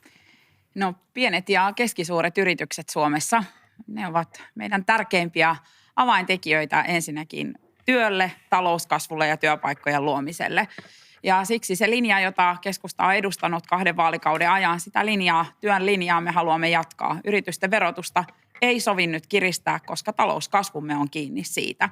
Ja ehkä esimerkiksi sellainen lisätoimi, joka laitettiin liikkeelle jo tälle vuodelle, panostukset minkä tahansa kokoisen yrityksen tutkimukseen ja kehitykseen, eli uuden luomiseen, on sellainen, joka hyödyttää varmasti niin kuin Suomenkin taloutta parhaiten. Mutta jos sopii lyhyesti tähän äskeiseen kiky-asiaan, eli työnantajamaksujen korottamiseen, en kannata tätä toimia, mitä vasemmistosta nyt ehdotetaan. Ja samalla minusta olisi nyt ehkä niin kuin tärkeää avata, että täällä äsken puhuttiin miljardiluokan veronkevennyksestä käytännössä velaksi, josta hyötyisi suhteessa eniten kuukaudessa. Sanon sen lyhyesti. Kuukaudessa käytännössä eniten hyvätuloisimmat. Mutta niin hyötyy myös tästä vasemmistoehdotuksesta, koska se on prosentuaalinen korotus ja silloin ikään kuin tämäkin esitys auttaa eniten yhteiskunnan hyväosaisempia, että voi nätisti puhua pienituloisimmista ja palkansaajista, mutta aivan sama logiikka koskee tätä esitystä ja lisäksi se hankaloittaisi yritysten asemaa. Li Andersson, ihan lyhyesti saat tähän vielä vastata. kerran, että se ero tämän kiky-maksun ja verokevennyksen välillä on se, että kiky-maksun siirto hyödyttää myöskin niitä kaikkein pienipalkkaisimpia, jotka eivät hyödy siitä valtion ansiotuloverokevennyksestä, jonka lisäksi tähän kiky-maksun muutokseen ei sisälly myöskään sitä valtiontaloutta heikentävää vaikutusta. Kiitos. Ja sitten Sanna Marin siitä, että minkälainen yritysverotus hyödyttää meitä kaikkien eniten nyt Suomessa. SDP ei esitä mitään mittavia veronkiristyksiä yrityksille tai työllistämiseen. Mekin haluamme tukea talouskasvua. Me olemme esittäneet esimerkiksi aggressiiviseen verosuunnitteluun, veronkiertoon puuttumista, näiden porsaanreikien tukkimista. Itse asiassa nämä meidän monet veroehdotuksemmehan koskevat nimenomaisesti esimerkiksi isojen institutionaalisten sijoittajia, jotka tällä hetkellä saavat verotta nuo sijoitustuottonsa, näiden tilanteeseen puuttumista. Ja se kohdistuu nimenomaan tällaisiin omaisuuksien, isojen omaisuuksien verotukseen, jotka ovat nykyisiä aukkoja meidän verojärjestelmässä. Emme me ole esittäneet esimerkiksi sitä, että tätä yleistä yritysten verotusta kiristettäisiin, yhteisöveroa kiristettäisiin tai mitään muitakaan tällaisia veroja. Mutta jos me katsomme vähän historiaa taaksepäin, niin itse asiassa 2010-luvulla yrityksillähän on kyllä näitä veroja ja erilaisia maksuja alennettu melkoisesti. Yhteisöveron lasku, tämä sosiaaliturvamaksujen siirto palkansaajilta yrityksiltä palkansaajien kontolle, nämä ovat olleet erittäin mittavia kädenojennuksia yritysten suuntaan. Me emme esitä kiristyksiä tälle puolelle, mutta emme me ole myöskään valmiita alentamaan yritysten verotusta. Arvelen, että tämä kohahdus täältä toiselta puolelta johtui siitä, että te olette kyllä listaamattomien yritysten osinkoverotukseen ehdottaneet kiristyksiä. Onko tässä muuttunut mieli? Ei, tämä koskee niitä osingon saajia. Ei yritystä, ei yritys sitä veroa maksa, vaan sen maksaa se osingon saaja. Kiitos. Tämä Onko on Riikka Purra samaa mieltä tästä? En ole, vaikka olen tämän kyllä monena iltana kuullut. Sannan ymmärrys ei mene siihen asti, että hän näkisi, että listaamattomien osinkoja alettaisiin verottaa, niin se nimenomaan kohdistuu sinne yritykseen, vaikka se on osingon saaja. Myös osingon antaja maksaa veroa, siellä maksetaan se yhteisövero. Missään nimessä tässä tilanteessa yritysten verotuksen ei saa esittää minkäänlaisia kiristämisiä. Toisaalta en ole myöskään esittämässä sinne alennuksia. Suomen tilanne tässä mielessä on varsin hyvä ja kilpailukykyinen. Ja kaikista tärkeintä on se, että se verotus on ennakoitavaa, että yritykset tietävät, mitä tulee tapahtumaan. Ja juuri tällainen puhe siitä, että ehkä jotakin tullaan kiristämään, mikäli sosiaalidemokraatit on vaalivoittaja, niin se on juuri sitä, mikä heikentää ennakoitavuutta ja lisää riskejä myös yritysten ja sijoittajien mielissä. Lyhyt vastaus. Kuten äsken totesin, emme me ole kiristämässä yhteisöveroa, joka on yrityksen maksama vero, mutta näiden omistusten, esimerkiksi sen, joka sen sijoituksen saa tämän sijoitustuoton saa, niin siihen verotukseen me esitämme muutoksia. Meidän verojärjestelmämme, hyvät ystävät, on täynnä aukkoja. Lyhyesti, täynnä sellaisia Sanna Marin. aukkoja, joita tukkimalla me pystyisimme keräämään lisää veroeuroja. Miksi me haluamme tätä tehdä? Jotta meidän ei tarvitsisi leikata terveydenhuollosta, sosiaaliturvasta, koulutuksesta. Näitähän oikeisto ajaa. Me sen sijaan haluaisimme tehdä oikeudenmukaista veropolitiikkaa niin, että kaikkein heikoimmassa asemassa olevien ihmisten Kiitos. Ja nyt toimeentuloa palautan ei mieleeni leikata. sen ensimmäisen kierroksen, jossa sitouduttiin lyhyisiin, ytimekkäisiin ja omaan toimiin vastauksissa Sarjessa. Joo, kristillisdemokraatit ei halua kiristää yritysten verotusta, ei myöskään pääomaverotusta. Ja nyt täytyy ymmärtää, että se osingon saaja siinä listaamattomassa yrityksessä, niin se on se yrittäjä itse, josta on jo kertaalleen hänen tulostansa on jo maksettu vero siinä yritysmuodossa. Nyt on tärkeää, että me pidetään huolta siitä, että kilpailukyky säilyy suomalaisilla yrityksillä. Ja esimerkiksi tämä kiky-maksu, niin se ehkä unohdetaan, että se tulee sanoista kilpailukyky. Siksi tämä aikanaan tehtiin ja sen takia ei pidä yritysten kilpailukykyä lähteä tässä tilanteessa heikentämään, vaan on pidettävä huoli siitä, että suomalaiset yritykset pystyy jopa enemmän palkkaamaan työvoimaa ja sitä kautta kasvattamaan veroeuroja, jotta voimme tämän hyvinvointiyhteiskunnan rahoituspohjan pitää Kiitos, Harri Harkimo. kasassa. Ja vielä lisään sen TKI-verovähennyksen, joka tällä kaudella parlamentaarisesti on yhdessä sovittu. Se on äärimmäisen tärkeää, jotta me saamme työn tuottavuutta myöskin kasvatettua. Kiitos, Harri Harkimo. Joo, mä oon 40 vuotta ollut yrittäjänä ja mä tiedän ihan tarkkaan, miten tämä verotus, se ei mene yhtään niin kuin Sanna sanoo, että se ei mene yrityksessä. Jos yrittäjä joutuu maksamaan veroa, sen pitää nostaa enemmän osinkoa sieltä yrityksestä, että se pystyy maksamaan sen vero. Eihän ne rahat sieltä taivaalta tipu sille, millä se maksaa ne verot. Sen on nostettava enemmän, että se pystyy maksamaan se vero. Toi on ihan hölynpölyä, ettei ne mene yrityksestä. Totta kai ne menee yrityksestä. Ja toinenkin väittämä on se, että mikä Sanna sanoi eilen, että jos ne ei nosta sitä, niin sehän menee investointeihin. Se tuntee yrittäjät näköjään hyvin. Voi olla, että yrittäjät ei investoi sitä rahaa. Ne jättää sen sinne ja käyttää sen johonkin muuhun kuin investointeihin. Tutkimusten mukaan ei se näin noin ei mustavalkoista ole tämä asia. Li Andersson. Niin siis kollegat, hyvä. Miksi valtiovarainministeriö ja mun ymmärtääkseni lähes kaikki veroasiantuntijatyöryhmät, jotka VM:ssä ovat työskentelleet, ovat suositelleet nimenomaan tämän osinkoverotuen muuttamista? Siksi, koska se ei kohtele myöskään yrityksiä tai yrittäjiä oikeudenmukaisesti. Tämähän on rakennettu siis niin, että se annetaan paljon nettovarallisuutta omaavien yritysten omistajille he saavat erittäin kevyesti verotettua osinkotuloa toisin kuin suurin osa tavallisista pienyrittäjistä esimerkiksi. Tästä syystä VM:n asiantuntijat on myöskin todennut, että siihen sisältyy riski sille, että tämä verokannustin kannustaa omistajaa nostamaan osinkoja ulos yrityksestä sen sijaan, että sitä samaa rahaa käytettäisiin yrityksen toiminnan kehittämiseen, tuottavuuden parantamiseen, eli juuri niihin toimintoihin, mihin meidän pitäisi Suomessa nyt keskittyä. Kiitos. Kiitos. Ja lyhyesti tähän vielä Petteri Orpo. Kiitos. Ensinnäkin niin pitää nyt pysähtyä tähän, kun me kaikki halutaan sitä talouskasvua ja niitä työpaikkoja, niin eihän ne synny mihinkään muualle kuin sinne yrityksiin. Eli me tarvitaan yritystoimintaa, meidän pitää huolehtia siitä, että meillä on yrittäjiä, heillä on kannusteet kunnossa. Se tarkoittaa sitä, että se verojärjestelmä on myöskin kannustava. Mutta kyllä nyt täytyy sanoa, että SDP-puheenjohtajan puheenvuoro oli uskomatonta. Siis SDP on joka käänteessä tämän vaalikampanjan aikana esittänyt 2 Petteri miljardin Orpo, kerro niitä omia toimia ja mielipiteitä Mutta tämä on kokoomuksen. oleellista. 2 miljardin veronkorotukseen, jotka osuu investointeihin, omistamiseen ja yritystoimintaan, kuten tämä listaamattomien yritysten verokohtelusta, huojennuksesta luopuminen. Heillä on ollut 4 vuotta aikaa tukkia näitä porsaanreikiä, ei ole tehty mitään. Ja he lupaa 2% talouskasvun. Kiristämällä 2 miljardilla yritysten verotusta, ja nyt se ei olekaan voimassa. Niin mikä teidän ohjelmasta on vielä voimassa? Mutta se, että mitä yritysverotukseen pitää tehdä, on se, että se pidetään kilpailukykyisenä.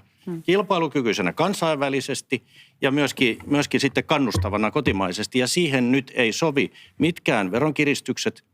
Hallituksen politiikka on johtanut siihen, että Suomen kokonaisveroaste on noussut nyt 43,2% ennakkotietojen mukaan. Jota pidetään liian matalana. Saisimme enemmän julkisia varoja, jos se olisi korkeampi. Mikä? Siis se veroaste on yksi läntisen maailman korkeimpia, ja sitä ei todellakaan voi pitää liian matalana. Se on liian korkea. Ja jos tämä verotus toisi autuutta tähän maahan, niin luulisi, että Suomessa on kaikki hyvin, mutta kun ei ole.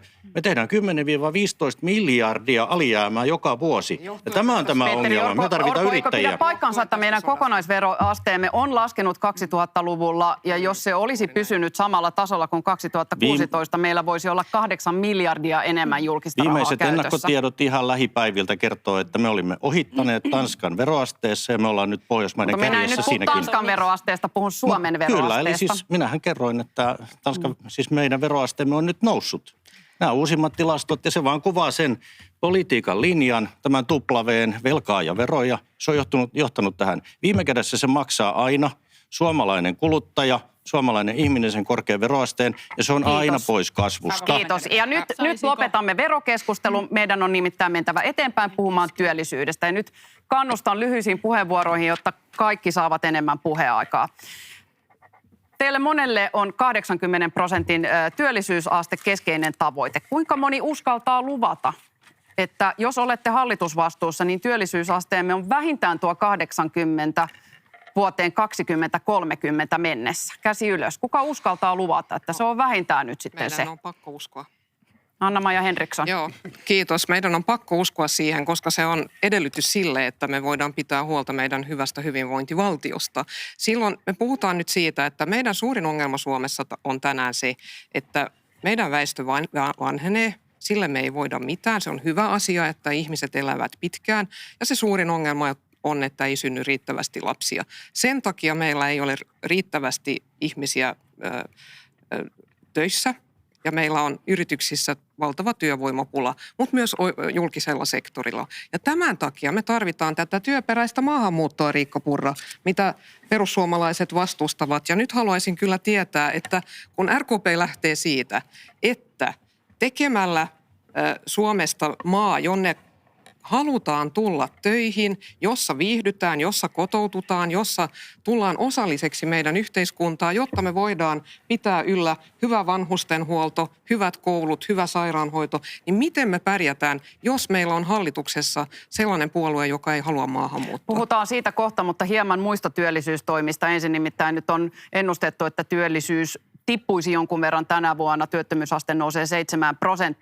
Miten sitä työllisyyttä nostetaan, sitä astetta, kun meillä on ollut pandemioita, meillä on sotaa, meillä on energiakriisiä, meillä on ihan hirveästi epävarmuutta?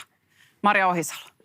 On selvää, että me ollaan maailmassa, jossa uudenlaisia riskejä on jatkuvasti tulossa ja sen takia meidän pitääkin uudistaa koko ajattelutapaa, että miten luodaan uutta työtä. Olisin äskeiseen vastannut sen, että viesti minulle yrityskentältä, jossa on kiertänyt erittäin paljon, on se, että sieltä puuttuu osaavaa tekijää. Eli koulutukseen panostaminen on mitä tärkeimpiä keinoja ja tällä kaudella ollaan palautettu koulutukseen 1 miljardi euroa. Tällä tiellä pitää jatkaa kaikille asteille lisäpanostuksia. Sen lisäksi vahvasti ne toimet eteenpäin, tästäkin eteenpäin tällä kaudella on paljon jo tehty työperäisen maahanmuuton edistämiseksi, mutta lisää tarvitaan. Esimerkiksi saatavuusharkinnan poistaminen vähentäisi byrokratiaa, aidosti auttaisi työllisyysasteen nostamisessa. Ja yksi iso kysymys on myös se, että täällä on jo paljon ihmisiä, jotka ovat tulleet tänne muualta maailmasta. Heidät kaikki pitää saada töihin. He haluavat olla osallisia, he haluavat tehdä töitä. Meillä on tiettyjä esteitä edelleen, jotka estää heidän työskentelyä ja toimeentuloa. Ja onhan järkevämpää, että jos ihminen haluaa tehdä töitä, niin hän sitä aina voi tehdä. Ja myös tarvitaan sosiaaliturvajärjestelmän uudistuksia. Sanon, että perustulo Suomeen auttaisi itse asiassa myös monia yrityksiä, yrittäjiä ja että olisi mahdollisuus ottaa enemmän riskejä myös tässä Kiitos. Monet teistä haluatte puhua työperäisestä maahanmuutosta. Ei vieläkään. Haluan kuulla ensin niitä muita toimenpiteitä. Harri Harkimo. No meillä on Suomen kankeimmat työmarkkinat ja se on meidän suurin ongelma. Meidän pitäisi saada yritykset joustavimmiksi. Meidän pitäisi olla helpompi yrityksissä sopia palkoista ja työntekijöiden pitäisi istua hallituksissa. Ja jos me ei saada tätä joustavuutta näihin yrityksiin, niin yritykset ei suostu palkkaamaan ihmisiä. Paikallista sopimista. Niin. Paikallista sopimista, helpompi irtisanoa, helpompi palkata. Kaikki nämä pitää saada. Nämä kaikki on tehty Ruotsissa, Tanskassa ja Saksassa. Ja tutkimusten mukaan meillä on kaikista kankeimmat työmarkkinat. Ja me ei saada, jos me ei saada niitä joustavimmiksi, niin me ei saada sitä talouskasvua. Ja ilman talouskasvua me ei saada ihmisiä töihin. Ja tämä porukka on nyt 15 vuotta sitä yrittänyt ja mitä ei tapahdu, niin nyt pitää tulla muutos. Riikka Purra, käsittääkseni perussuomalaiset haluaisi pysyä yleissitovissa sopimuksissa. Miten se vaikuttaa työllisyyteen positiivisesti? Kyllä, haluamme pysyä yleissitovissa sopimuksissa, mutta niiden sisällä tietenkin on mahdollista lisätä joustoja. Jos 2 ryhmää nostetaan esille, jotka tässä maassa ovat erityisen ali- tai vajaatyöllisiä tai työelämän ulkopuolella, niin toinen on ne nuoret, jotka eivät pääse työuralle, jotka eivät ammatillisessa koulutuksessa saa sellaista osaamista tai edes saavuta tutkintoa, että he työllistyisivät yrityksiin. Ja tämä lisää sitten ongelmia. On työvoimapulaa, mutta ei ole tulijoita omasta maasta. Ja meidän ammatillinen koulutusjärjestelmä ei toimi. Se ei tuota osaajia niille aloille riittävästi, joissa osaajia tarvitaan. Ja tämä muun muassa lisää sitten sitä, että täällä ajatellaan, että ainoat ammattiosaajat voidaan hakea Euroopan ulkopuolelta. Toinen ryhmä on sitten vanhemmat ihmiset. Meidän 55-vuotiaiden plus työllisyysaste on selvästi alhaisempi kuin Ruotsissa. Ja tässä on tietenkin vaikka työnantajilla myös peiliin katsomisen paikka. Itsekin kuulen jatkuvasti ihmisiltä, jotka ovat hyvin loukkaantuneita siitä, että kaikkialla puhutaan työvoimapulasta, mutta he eivät pääse töihin, vaikka heillä on hyvin pitkällinen kokemus. He hakevat innokkaasti töitä, eivät siltikään pääse. Ja kohtaanto-ongelma on tietenkin hyvin oleellinen tässä. Ja siihenkin auttaa se, että palkansaajan ostovoima paranee, jotta työstä jää enemmän käteen. Kiitos. Tällä hetkellä siihen vaikuttaa tietenkin inflaatio ylipäätänsä hyvin merkittävästi. Sari Essayah, työllisyystoimet maailmassa, jossa kaikki on hyvin epävarmaa.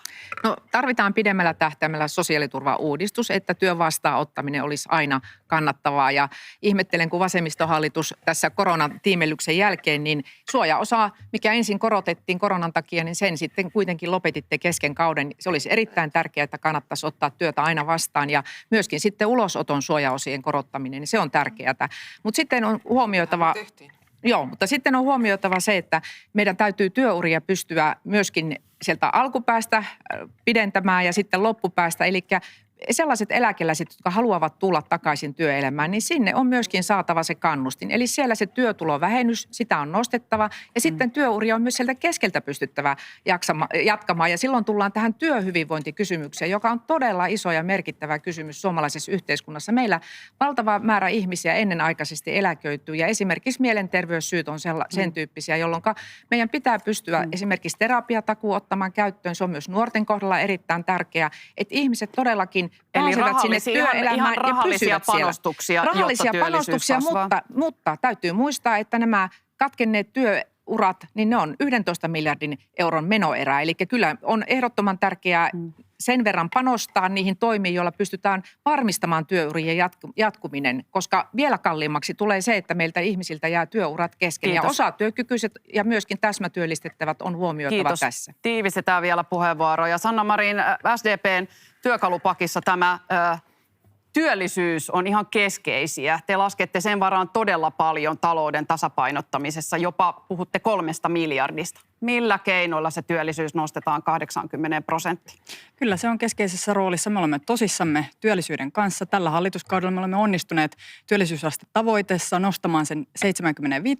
Tätä työtä, kunnianhimoista työtä pitää jatkaa. Millä keinoja on monia. Ensinnäkin on nähtävä se, että talouskasvu ja työllisyys tietenkin kulkevat käsi kädessä. Talouskasvun 2 suurinta tulppaa ovat liian heikko tuottavuus, eli me tarvitsemme koulutusta, tutkimusta, tuotekehitystä ja toinen ongelma on osaavan työvoiman saanti, eli me tarvitsemme myös sitä työperäistä maahanmuuttoa yhtenä välineenä. Ja sitten toisella puolella on työllisyyden rakenneuudistukset ja myös palvelut. Ja me olemme tehneet tällä kaudella monia uudistuksia, esimerkiksi tämä Työkanava Oy, joka tuo myös osatyökykyiset, esimerkiksi vammaiset ihmiset paremmin työmarkkinoille. Se on ollut erittäin tärkeä uudistus. Tällä tiellä pitää jatkaa. Työllisyydenhoidon palveluita pitää edelleenkin pystyä parantamaan ja sosiaali- ja terveyspalveluiden ja työllisyydenhoidon palveluiden pitää kulkea käsi kädessä paljon tiiviimmin. Avainasemassa on totta kai myös koulutus. Se, että meidän nuoremme ja myös aikuisväestömme sitten muuntokoulutuksen ja jatkokoulutuksen kautta on kouluttautunut, niin sillä on valtava merkitys siihen, miten meidän työllisyysasteemme nousee. Ja nämä toimet, mistä juuri puhuit, niin siitä syntyy 3 miljardia euroa Suomen valtion kassaan, niinkö? 80% työllisyysasteella meidän on 3 miljardia vahvempi julkinen talous joka vuosi ja 2% talouskasvutavoitteella meillä on miljardin vahvempi, eli 4 miljardia yhteensä. Talouskasvun ja työllisyyden kautta on mahdollista vahvistaa julkista taloutta, mutta se vaatii myös viisaita päätöksiä, esimerkiksi sen, että me satsaamme koulutukseen, tutkimukseen, tuotekehitykseen, myös ihmisten hyvinvointiin niin, että he pystyvät olemaan työmarkkinoilla työntekijöinä. Kiitos. Arvelen näin, että Petteri Orpon putiikissa ollaan sitä mieltä, että ainakin kannustinloukut pitää saada pois, jotta meidän työllisyys kasvaa. Nythän on niin, että 640 000 ihmistä Suomessa elää jonkunnäköisillä tuilla. Siellä on työttömiä, siellä on tukitoimissa olevia, siellä on työkyvyttömyyseläkkeellä olevia ja siellä on niitä, jotka eivät haluakaan sitä työtä. Ja nyt puhutaan vähän kannustinloukuista ja niissä ansiosidonnainen työttömyysturvan malli on tietysti aika oleellinen. Mikä malli ansiosidonnaisessa tukee parhaiten sitä, että meillä on enemmän porukkaa töissä? Petteri Orpo. Niin ensinnäkin me lähdetään siitä, että työ on parasta sosiaaliturvaa. Se on tragedia minusta, että meillä on Suomessa yli 300 000 työtöntä, laaja työttömyys ja meillä on vielä työvoiman ulkopuolella suuri määrä väkeä samaan aikaan, kun meillä on työpaikkoja. Me halutaan auttaa nämä ihmiset pääsemään töihin, siksi me ollaan valmiita panostamaan työvoimapalveluihin myös, työttömien palveluihin ja koulutukseen. Eli auttaa ihmisiä, koska kaikki ei ole työkykyisiä. Mutta me halutaan myöskin pistää nämä kannusteet kuntoon, että se työ kannattaa aina ja että se on kannattavampaa kuin kotona olo. Tämä on nyt järjestelmän vika, tämä ei ole näiden ihmisten vika. Meidän täytyy korjata järjestelmää ja siksi tämä sosiaaliturvan uudistaminen kannustavampaan suuntaan, samaan aikaan työverotuksen alentaminen on aivan oleellinen asia. Ja sitten siihen ansiosidonnaiseen. Niin me ollaan siis esitetty sitä, että sitä porrastetaan ja lyhennetään. Mutta se on myöskin uudistus, päivää. Se laajennettiin niin 200 päivää, mutta se on myöskin uudistus. Me halutaan laajentaa se kaikille. Kuinka se on monta työllistä siitä tulee? Anteeksi? Kuinka monta työllistä siitä tulee lisää? Tässä, jos sitä sekä porrastetaan että lyhennetään 200 päivään, niin esimerkiksi eduskunnan riippumattoman tietopalvelun mukaan sillä on erittäin vahva, jopa 20 000 uuden työllisen työllistämisvaikutus. Tämä on erittäin kova työllisyystoimi. Mutta mä haluan kiinnittää huomioon siihen, kun kuulen jo korvissani vasemmistopuolueiden kritiikin tähän, että tämä on myöskin oikeudenmukaisuutta. Me halutaan laajentaa se kaikille. Tämä kuuluu tällä hetkellä vain kassaan kuuluville. Se on väärin. Siellä on pienipalkkaisia ihmisiä, pätkätyöläisiä, jotka eivät ole ansiosidonnaisen työttömyysturvan piirissä, vaikka jokainen osallistuu sen rahoitukseen. No, vielä haluan kysyä sinulta, kun mainitsit pätkätyöt, on tutkimustietoa ihan kansainvälistä ja suomalaista siitä, että jos sitä ansiosidonnaista lyhennetään, niin kyllä työllistytään ehkä nopeammin, mutta se tapahtuu aika paljon niihin pätkätöihin. Minusta se kaikki työ on arvokasta. Jos se on pätkätyö, se voi johtaa pysyvään työsuhteeseen. Se on omia tuloja. Mä pidän sitä aina parempana ihmisen yksilön kannalta kuin se, että on työttömänä. Se pitää elämässä kiinni, se tuo omia tuloja. Se on kaikin puolin järkevämpää. Pätkätyöt on valitettava ilmiö sinänsä, mutta ei ole pelkästään pahasta, koska meidän työmarkkinoiden rakenne on sellainen, että niitäkin tarvitaan. Kiitos. Annika Saarikko. No mun mielestä Petteri sanoi tässä ihan oikean periaatteen, että meidän pitää suhtautua työhön niin, että kaikki työ on arvokasta ja myös samalla tiedostaa, että se työllisyysasteen nostaminen, jos mä niin kuin koen suurta iloa siitä, että meillä on niin kuin ilmeisesti monen puolueen kanssa yksimielisyys tästä, että työllistetään eläkeikäisiä suomalaisia, jos he haluavat jatkaa työssä niin, että siitä työstä jää enemmän käteen, niin rohkenen sitten vaikka omasta asiastani mielellään puhun, niin vain todeta, että SDPn kunnianhimoisen työllisyyspolitiikan suurin ongelma on se, että kerroit kyllä, kuinka paljon valtiontalous ja julkinen talous paranee, kun ihmiset käyvät työssä. Tästä samaa mieltä, mutta et Sanna kerro sitä, että nämä kaikki teidän toimet on sellaisia, jotka vaatii ensiksi lisää valtion velkaantumista, jotta työllisyyteen päästäisiin. Ja mitä tulee ansiosidonnaiseen, josta vielä erikseen kysyit, niin minusta sellainen periaate, jossa ihminen, joka on tehnyt pidemmän työuran, saisi pidemmän ansiosidonnaisen, on oikeudenmukainen periaate. Aivan samoin kuin se, että ihminen, joka haluaa tehdä työtä, hänen pitää päästä työhön, esimerkiksi mielenterveyskuntoutujana. Sanna-Mari. Niin, tämä ansiosidonnaisen puolittaminen, leikkaus, niin että siitä otetaan puolet pois, niin se myös tiputtaa aika monta suomalaista köyhyyteen. Se tiputtaa monta perhettä köyhyyteen, eli se ei suinkaan ole keino, mikä vain edistää työllisyyttä, vaan se myös köyhdyttää ihmisiä. Sen takia me lähdemme siitä, että meillä on parempia... työvoimapula. Sanna-Mari puhuu. Annika, hyvä. Meillä on oikeudenmukaisempia vaihtoehtoja parantaa työllisyyttä. Me tiedämme esimerkiksi sen, että perhevapaa-uudistus tulee parantamaan naisten työmarkkina-asemaa. Me tiedämme, että varhaiskasvatusmaksujen alentaminen, se myös lisää työllisyyttä. Meillä on oikeudenmukaisiakin toimia tehdä työllisyyskeinoja. Ainoat vaihtoehdot eivät ole sosiaaliturvaleikkaukset, ansiosidonnaisen heikentäminen tai työehtojen ja olojen heikentäminen. Me voimme tehdä työllisyyspolitiikkaa hyvinkin aktiivisesti niin, että samalla me pidämme työntekijöistä ihmistä huolta ja reilusta työelämästä huolta, työelämän laadusta huolta. Riikka Purra, perussuomalaisille kelpaisi ansiosidonnaisen porrastus. Miten se auttaa työllistymisessä? Me olemme sanoneet olevamme valmiita tähän porrastamiseen, mutta emme lyhentämiseen. Se tarkoittaa juuri sitä, että etuustaso alkupäässä on korkeampi ja sitten loppua kohti se laskee. Eli silloin kannustin työllistyä on voimakas nimenomaan siellä alkupäässä. Siihen haluan kommentoida tähän Sannan puheenvuoroon, kun kerrotaan tästä työllisyysasteen suhteesta sitten valtion tuloihin ja kasvuun ylipäätään, niin siinä on hyvin vissi ero. Ensinnäkin, mihin ne työpaikat syntyvät. Syntyvätkö ne yksityiselle sektoriin tuottavaan työhön vai synnytetäänkö niitä esimerkiksi tukipolitiikalla julkiselle sektorille? Tukityöllistäminenkin on tarpeellista näiden haastavien ryhmien kohdalla, mutta se on enemmän sosiaalipoliittinen toimi kuin varsinainen työllisyystoimi. Nämä asiat pitää aina ottaa huomioon. Se, että työllisyysaste on nyt poikkeuksellisen korkea, niin se ei Suomessa valitettavasti hirvittävästi vaadi, sillä samaan aikaan työtunnit eivät ole lisääntyneet. Päinvastoin ne ovat laskussa. Ja tämä juuri tarkoittaa sitä, että pätkätyöt ovat lisääntyneet, osa-aikatyöt ovat lisääntyneet. Tässäkään ei ole mitään vikaa, mikäli ihmiset näin haluavat tehdä. Mutta tässä maassa on yli 200 000 ihmistä, jotka haluaisivat itse tehdä enemmän työtunteja, tulla paremmin toimeen ja olla vähemmän riippuvaisia sosiaaliturvasta. Ja nyt hallituksen puolesta vastaa köyhyyttäkin tutkinut Maria Ohisalo tähän kritiikkiin. Vihreät lähtisi ylipäätään uudistamaan suomalaista sosiaaliturvajärjestelmää niin, että se olisi ikään kuin trampoliini, joka ponnauttaa ihmisiä ylöspäin. Ei niin, että tällä hetkellä on valtava määrä sellaisia aukkoja, joista ihmiset putoaa jatkuvasti ulkopuolelle. Sen takia me on esitetty pitkään perustuloa. Ja tällä kaudella itse asiassa puolueet on hallitus-opposition rajat ylittäen päätyneet siihen, että yhdistetään nämä perusturvaetuudet yhdeksi perusturvalaiksi ja ajattelen, että se on tärkeä askel kohti perustuloa. Vihreät esittää tästä, se ei ole vielä sitä, mutta se on askel kohti sitä. Jouhevoitetaan, yksinkertaistetaan järjestelmää, jotta ihmisen energiaa ja aivokapasiteettia ei kulu jatkuvasti ja stressiä tule siitä, että pitää kertoa oma elämäntilanne eri luukuilla, eri ihmisille, täyttää lomakkeita, jatkuvaa byrokratian pyörittämistä. Sieltä säästettäisiin aidosti myös työntekijöiden resursseja ja ihmiset pääsisivät paremmin kiinni tähän Palautetaan elämään. peruskysymykseen. Minkälainen ansioturvamalli saa ihmiset työllistymään? Li Andersson. Mun mielestä nykymalli on aika hyvä ja mulle kelpaa kyllä, että se laajennetaan kyllä, että se laajennetaan kaikkiin, päivää. mutta ei kelpaa nämä esitykset porrastamisesta tai lyhentämisestä. Miksi?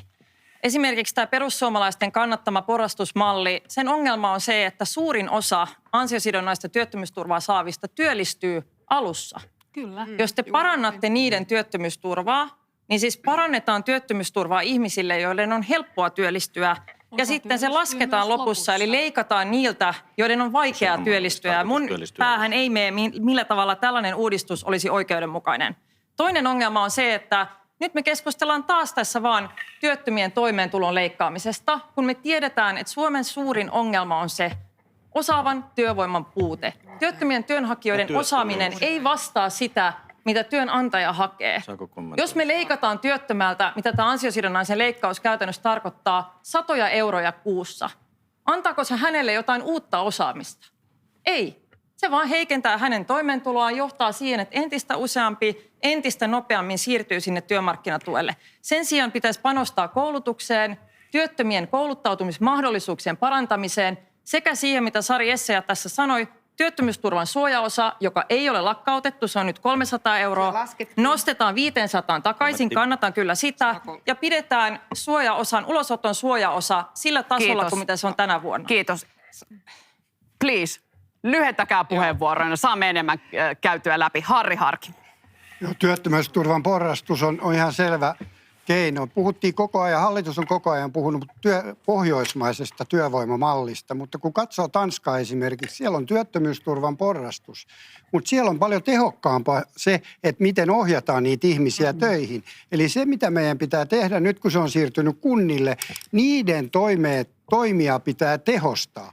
Ja mä en tiedä, kuinka monta yrittäjää on tullut mulle sanomaan, että heille tulee hakemuksia, jotka meidän on pakko hakea, jotta me saadaan pitää tämä avustus, mutta me ei haluta tätä työtä. Ja sehän auttaa just siihen, kun me porrastetaan tähän, niin silloin kun ne hakee sitä työtä, niin sitten myös ottaa sitä vastaan. Tanskassa on myös työllisyystoimissa huomattavasti enemmän henkilökuntaa kuin meillä. Oletko valmis panostamaan tähän? Sitä mä tarkoitin, että jos me porrastetaan, eli enemmän rahaa tähän. Jos me porrastetaan työttömyysturvaa, niin silloin meidän pitää hankkia paremmat palvelut niille, jotka joutuu työttömäksi ja jotka hakee sitä työtä.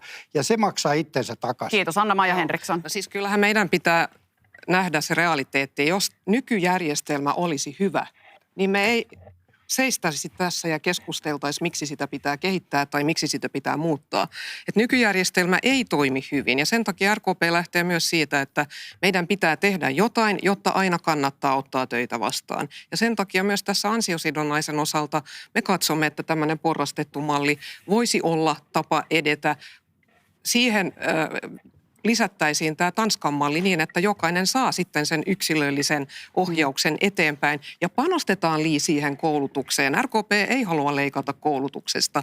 Eli tässä olisi ne avaimet ja myös tämmöinen ajatus siitä, että se, joka on ollut pidempään töissä, saa vähän enemmän ansiosidonnaista. Se on mun mielestä reilua. Kiitos, Sari Essayah. Joo, Tanskassahan nämä kassat on sitoutettu myöskin näihin työllisyystoimiin, eli sitä kautta on saatu lisää sinne henkilökuntaa nimenomaan parantamaan ihmisten työllisyyttä. Mutta tämä kristillisdemokraattien malli, kun kuuntelen tässä, niin tuntuu olevan juurikin se keskitie, joka kannattaisi ottaa käyttöön. Eli me olemme sitä mieltä, että ansiosidonnainen kuuluu kaikille. Olen erityisen huolissani nuorista, jotka tekee paljon pätkätöitä ja välttämättä sitä ansiosidonnaista ei silloin kerry. Eli ulotetaan kaikille ja ei vain kassan jäsenille. Ja sitten pidetään huoli siitä, että ei lyhennetä sitä, mutta porrastetaan sitä. Ja tämä KD-malli lähtee tällaisesta 4 portaasta ja se lähtee siltä tasolta, mikä nykyinen työttömyysturva on. Ja sen tähden mä katsoisin, että tämä olisi sekä valtiontalouden kannalta että ennen kaikkea näiden ihmisten kohdalta niin se kaikkein paras malli. Me olemme laskeneet, että se on noin 148 miljoonaa valtion kassaan lisää siitä huolimatta, että se ulotetaan kaikille, mutta sitä porrastetaan. Kiitos. Ja sitten puhutaan siitä työperäisestä maahanmuutosta.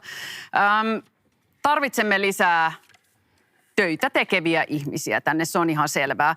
Riikka Purra, sanoit viime viikon Ylen Tentissä, että jos palkka on kohdallaan, niin kyllä suomalaisiakin löytyy hoitajiksi, volttikuskeiksi ja vaikka siivoajaksi. Kerro lähemmin, että mitä perussuomalaiset ja sinä voisitte tehdä, jotta tämä toteutuisi? Onko teillä mitään keinoja siihen vai onko se vaan yrityksistä kiinni? Ei suinkaan ole vain yrityksistä kiinni. Eri aloilla työvoimapulan, kohtaanto-ongelman ja se, että työ ei kannusta, niin sillä on erilaisia syitä. Mainitsit sote-alan. Me olemme puhuneet niin monessa paneelissa, niin näissä vaaleissa kuin edellisissä aluevaaleissa tästä ongelmasta. Sote-sektorilla työn kuormittavuus, se, että ei ole riittävästi ihmisiä, se aiheuttaa noidan kehän suhteessa siihen palkkaan, joka on esimerkiksi selvästi alempi kuin meidän naapurimaissa, joihin tällä hetkellä Ruotsiin ja Norjaankin menee hoitajia. Ei sitä tilannetta korjata tuomalla jostakin ulkomailta kohdistetusti hoitajia. Ja sote-alasta olemme puhuneet paljon, eli jätetään se hetkeksi, mutta kerro näistä siivoojista, volttikuskeista, ehkä muista aloista, joissa palkka ei ole kovin korkea ja ei näytä ihan kaikille kelpaavan ne työt. Eli ongelma on juuri se, että meidän järjestelmässä on näitä kannustinongelmia.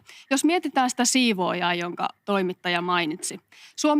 Suomessa on koko ajan siivoojista työvoimapula, vaikka kun katsotaan, keitä tänne tulee, niin tänne tulee nimenomaan siivoojia. Mistä tämä johtuu? Siitä, että riippumatta siivoojan etnisyydestä tai lähtömaasta, niin tässä maassa ei kannata toimia siivoojana suhteessa sosiaaliturvaan. Se ei vaan riipu siitä, että onko kyseessä suomalainen vai ulkomaalainen. Kun seurataan näille matalan palkan sektoreille tulevien ihmisten työllisyyttä, se kehittyy alaspäin. Nimenomaan siksi, että heidän ei kannata pysyä siinä työssä. Se ei liity tähän taustaan. Se on meidän järjestelmän ongelma, jossa on tämä. Kiitos. Maria Ohisalo, onko järjestelmässä ongelma, josta Riikka on huolissaan, jos tulee lisää työperäistä maahanmuuttoa? Siitä on samaa mieltä, että järjestelmässä on ongelmia ja sen takia nostin tähän perustulon, joka olisi aina se pohja, joka myös auttaisi sen työn vastaanottamisessa aidosti. Kaikkien kannattaisi aina ottaa edes jonkin verran työtä vastaan. Kaikki eivät voi tehdä 100% tai 125% viikossa töitä, vaan joku voi tehdä vaikka 1 päivän viikossa. Tähän pitäisi kiinnittää enemmän huomiota. Mutta perussuomalaisten linja kyllä tässä maahanmuuton osalta on aidosti isosti talouspoliittinen. Työperäisen maahanmuuton, puhutaan nyt siitä. Kyllä, mutta he on viitanneet myös siihen, että opiskelijoita ei tänne haluta enempää muualta maailmasta, joka on aivan kestämätöntä. Mietitään sitä yritysten viestiä vaikkapa. Viesti on se, että työntekijöitä ei ole tarpeeksi ja tämä maksaa meidän kansantaloudelle valtavan paljon, kun porukkaa ei täällä ole riittävästi. Sen takia vihreät esittää, että esimerkiksi saatavuusharkinnasta luovutaan. Se byrokratia, mikä siitä vapautuu, niin voidaan käyttää sitten valvomaan niitä työmarkkinoita paremmin. Että siinä kyllä olen perussuomalaisten kanssa samoilla linjoilla, että työntekijöitä nyt käytetään hyväksi meidän järjestelmässä ja siihen pitää puuttua paremmin. Ja nyt haluan ihan lyhyesti kysyä Riikka Purralta, onko tosiaan niin, että ette halua tänne opiskelijoita ulkomailta? Kategorisesti. Näin on ollut ei suinkaan kategorisesti. Meidän järjestelmämme tärkein tehtävä kouluissa, oppilaitoksissa ja korkea-asteella on tietenkin kouluttaa meidän omia ihmisiämme. Se, että eri tieteenaloilla esimerkiksi on opiskelijavaihtoa ja ihmiset haluavat tulla tänne opiskelemaan ja suomalaiset lähteä jonnekin muualle, niin se on tietenkin aivan ok. Mutta esimerkiksi mitä nyt viime aikoinakin olemme nähneet, esimerkiksi, että Suomi päättää kouluttaa vaikkapa afrikkalaisia jostakin maasta tulevia tietylle alalle. Tässä ei toimi rahoitus, sitten ihmisillä ei ole kannustimia jäädä tänne. Samaan aikaan kielitaito on valtava ongelma ja se on itse asiassa ongelma nykyään suomalaisillekin. Juurihan saimme Yleltäkin lukea, että monet meidän omissa oppilaitoksissamme haluaisivat käydä esimerkiksi suomenkielisiä kursseja, mutta niitä ei ole enää riittävästi tarjolla. Kyllä meidän koulutusjärjestelmä pitää olla ensisijaisesti tehty suomalaisille. Kiitos. Työperäinen maahanmuutto ja mahdollisesti opiskelijoidenkin tuleminen tänne ulkomailta sarjeessa ja näetkö ongelmia? Näen sen, että tällä hetkellä olevat opiskelijat, niin hehän ovat oppineet kieltä ja ovat täällä mukana meidän järjestelmässä. Heille tulisi antaa työlupaa suoraan. Olisi aivan järjetöntä, että näiden ihmisten pitää lähteä ensin hakemaan uudestaan työlupaa maan rajojen ulkopuolelle. Heidät pitää saada sinne työmarkkinaan mahdollisimman nopeasti. He ovat täällä kouluttautuneita. Ja samalla on pidettävä myöskin huolta siitä, kun täällä mietittiin tätä sosiaaliturvajärjestelmää, että esimerkiksi tällainen Viron mallin mukainen yritystili, joka auttaisi sellaisia henkilöitä, jotka niin kuin työskentelevät itseänsä työllistäen erilaisissa toimeksiantosuhteissa, muun muassa nämä volttikuskit ja muut vastaavat, niin sitä kautta pystyttäisiin myöskin sitten heidän työn vastaanottamisen kannustavuutta parantaa. Sen sijaan, kun Maria täällä totesi, että sosiaaliturvaa pitäisi viedä tähän kansalaispalkan suuntaan, niin on taas jälleen kerran pakko kysyä, että näetkö, että tässä rivissä meidän pitäisi saada kansalaispalkkaa? Eli kansalaispalkka on siinä mielessä aivan järjetön. Tämä sosiaaliturva-uudistus, mitä ollaan tällä hetkellä parlamentaarisesti tekemässä, Kiitos, nyt ei puhuta sosiaaliturva-uudistuksesta. liittyy tähän hyvin oleellisesti. Se on vastikkeellinen ja syyperusteinen ja se nimenomaisesti auttaa siinä, että työn vastaanottaminen olisi aina kannattavaa, kun se tehdään kristillisdemokraattien kannustavan perusturvan tavalla. Peruskysymykseen, eli työperäiseen maahanmuuttoon. Nykyhallitus on tukenut vahvasti sitä. Tarvitsemme lisää työntekijöitä. Näin on. Te olette toivottaneet maahanmuuttajat tänne tervetulleiksi. Näettekö huolen siinä, että meidän matalapalkka-alat saattavat lisääntyä? Li Andersson. Mun mielestä meidän pitäisi olla huolissaan siitä, että ulkomaalaisia työntekijöitä hyväksikäytetään suomalaisilla työmarkkinoilla. Ja silloin me puhutaan tapauksista, jossa maksetaan alempaa palkkaa kuin mitä työehtosopimus määrittää. Ja siihen me tarvitaan nykyistä järempiä työkaluja. Me tarvitaan alipalkkauksen kriminalisointia, joukkokanneoikeutta ammattiyhdistysliikkeelle ja ehdottomasti myöskin lisää valvontaa esimerkiksi aluehallintoviranomaisiin. Jos sitten puhumme aloista, jossa maksetaan TESin mukaista palkkaa, ja niitä pidetään liian matalina.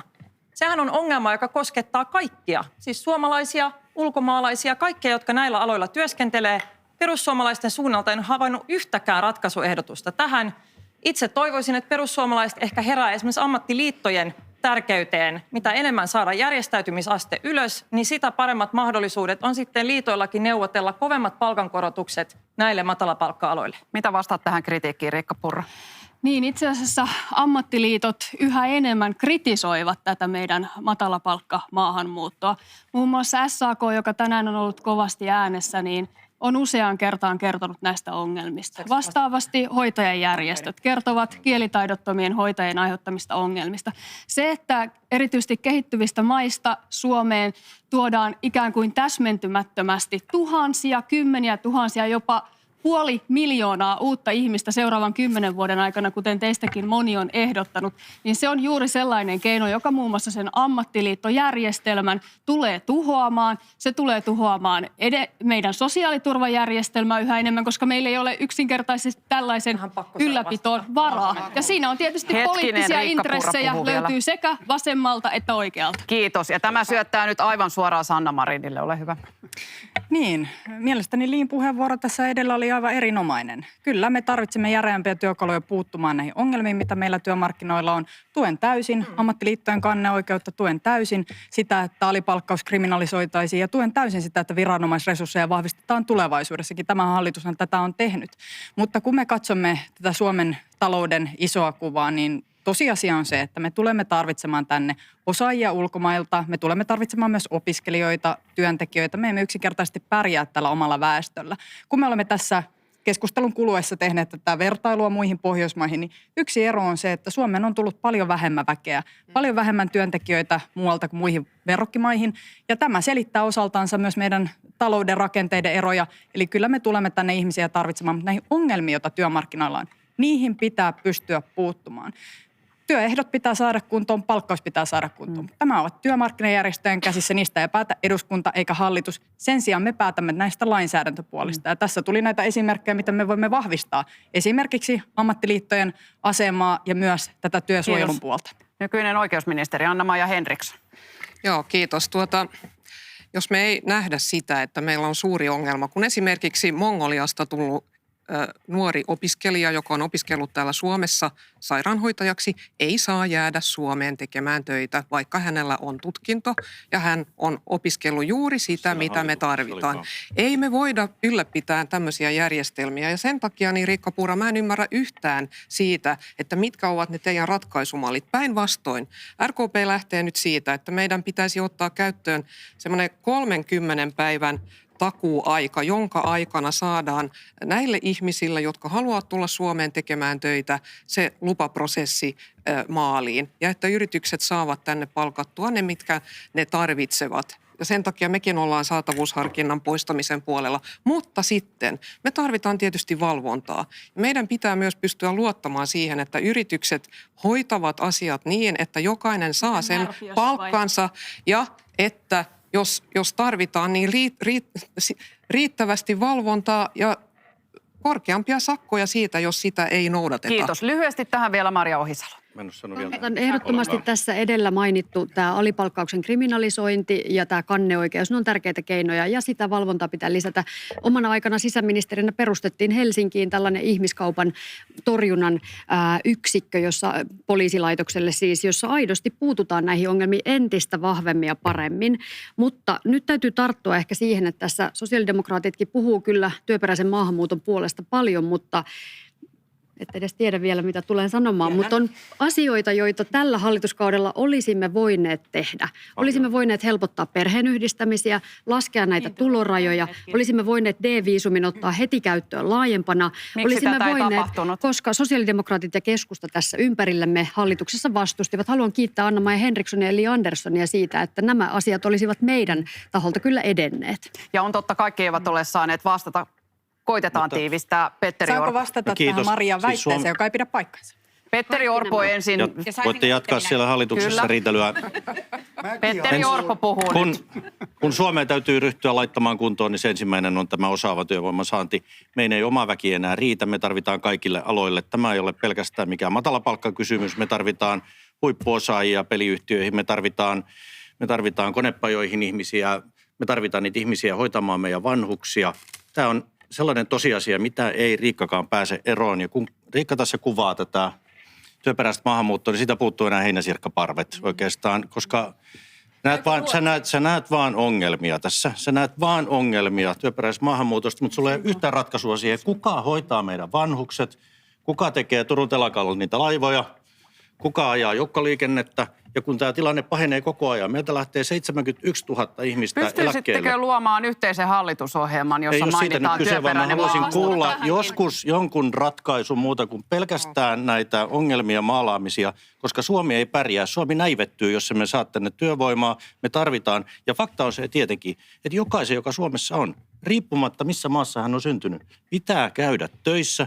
Ja siksi olemme esittäneet muun muassa sosiaaliturvauudistuksia, jotta työ vastaanottaminen olisi kannattavampaa, joita te ette ole kovin innokkaasti Kiitos. ollut Ja nyt meidän on tukemassa. pakko mennä eteenpäin. Annika Saarikko ja Vai Harri tähän saa Harkimo vastata? vielä. Ei kun nyt Annika Saarikko ja Harri Harkimo, ja sitten menemme eteenpäin. Kiitos. Mä mietin, miltä tämä keskustelu kuulostaa jossain pienellä paikkakunnalla kebab-ravintola yrittäjän tai hoivakodissa työskentelevän ulkomailta tulee hoitajan tai firmassa olevan koodarin korviin. Eihän tämä enää ole Suomessa mielipidekysymys, tarvitaanko näitä ihmisiä vai ei. Meidän väestörakenne on sellainen, että tarvitaan. Ja jotenkin niin kuin yritän, eli kyllä, suhtaudun myönteisesti tähän. Pidän hyvänä tässä kerrottuja näkemyksiä esimerkiksi siitä, että opiskelijat saisivat jäädä tänne helpommin opintojen sen jälkeen. Se on järkevää. Tietenkin pitää olla valvontaa niin, että ihmisiä ei hyväksikäytetä myöskään heitä, jotka tulee ulkomailta. Mutta sitä vielä niin kuin tiivistää, miksi tämä on tärkeää.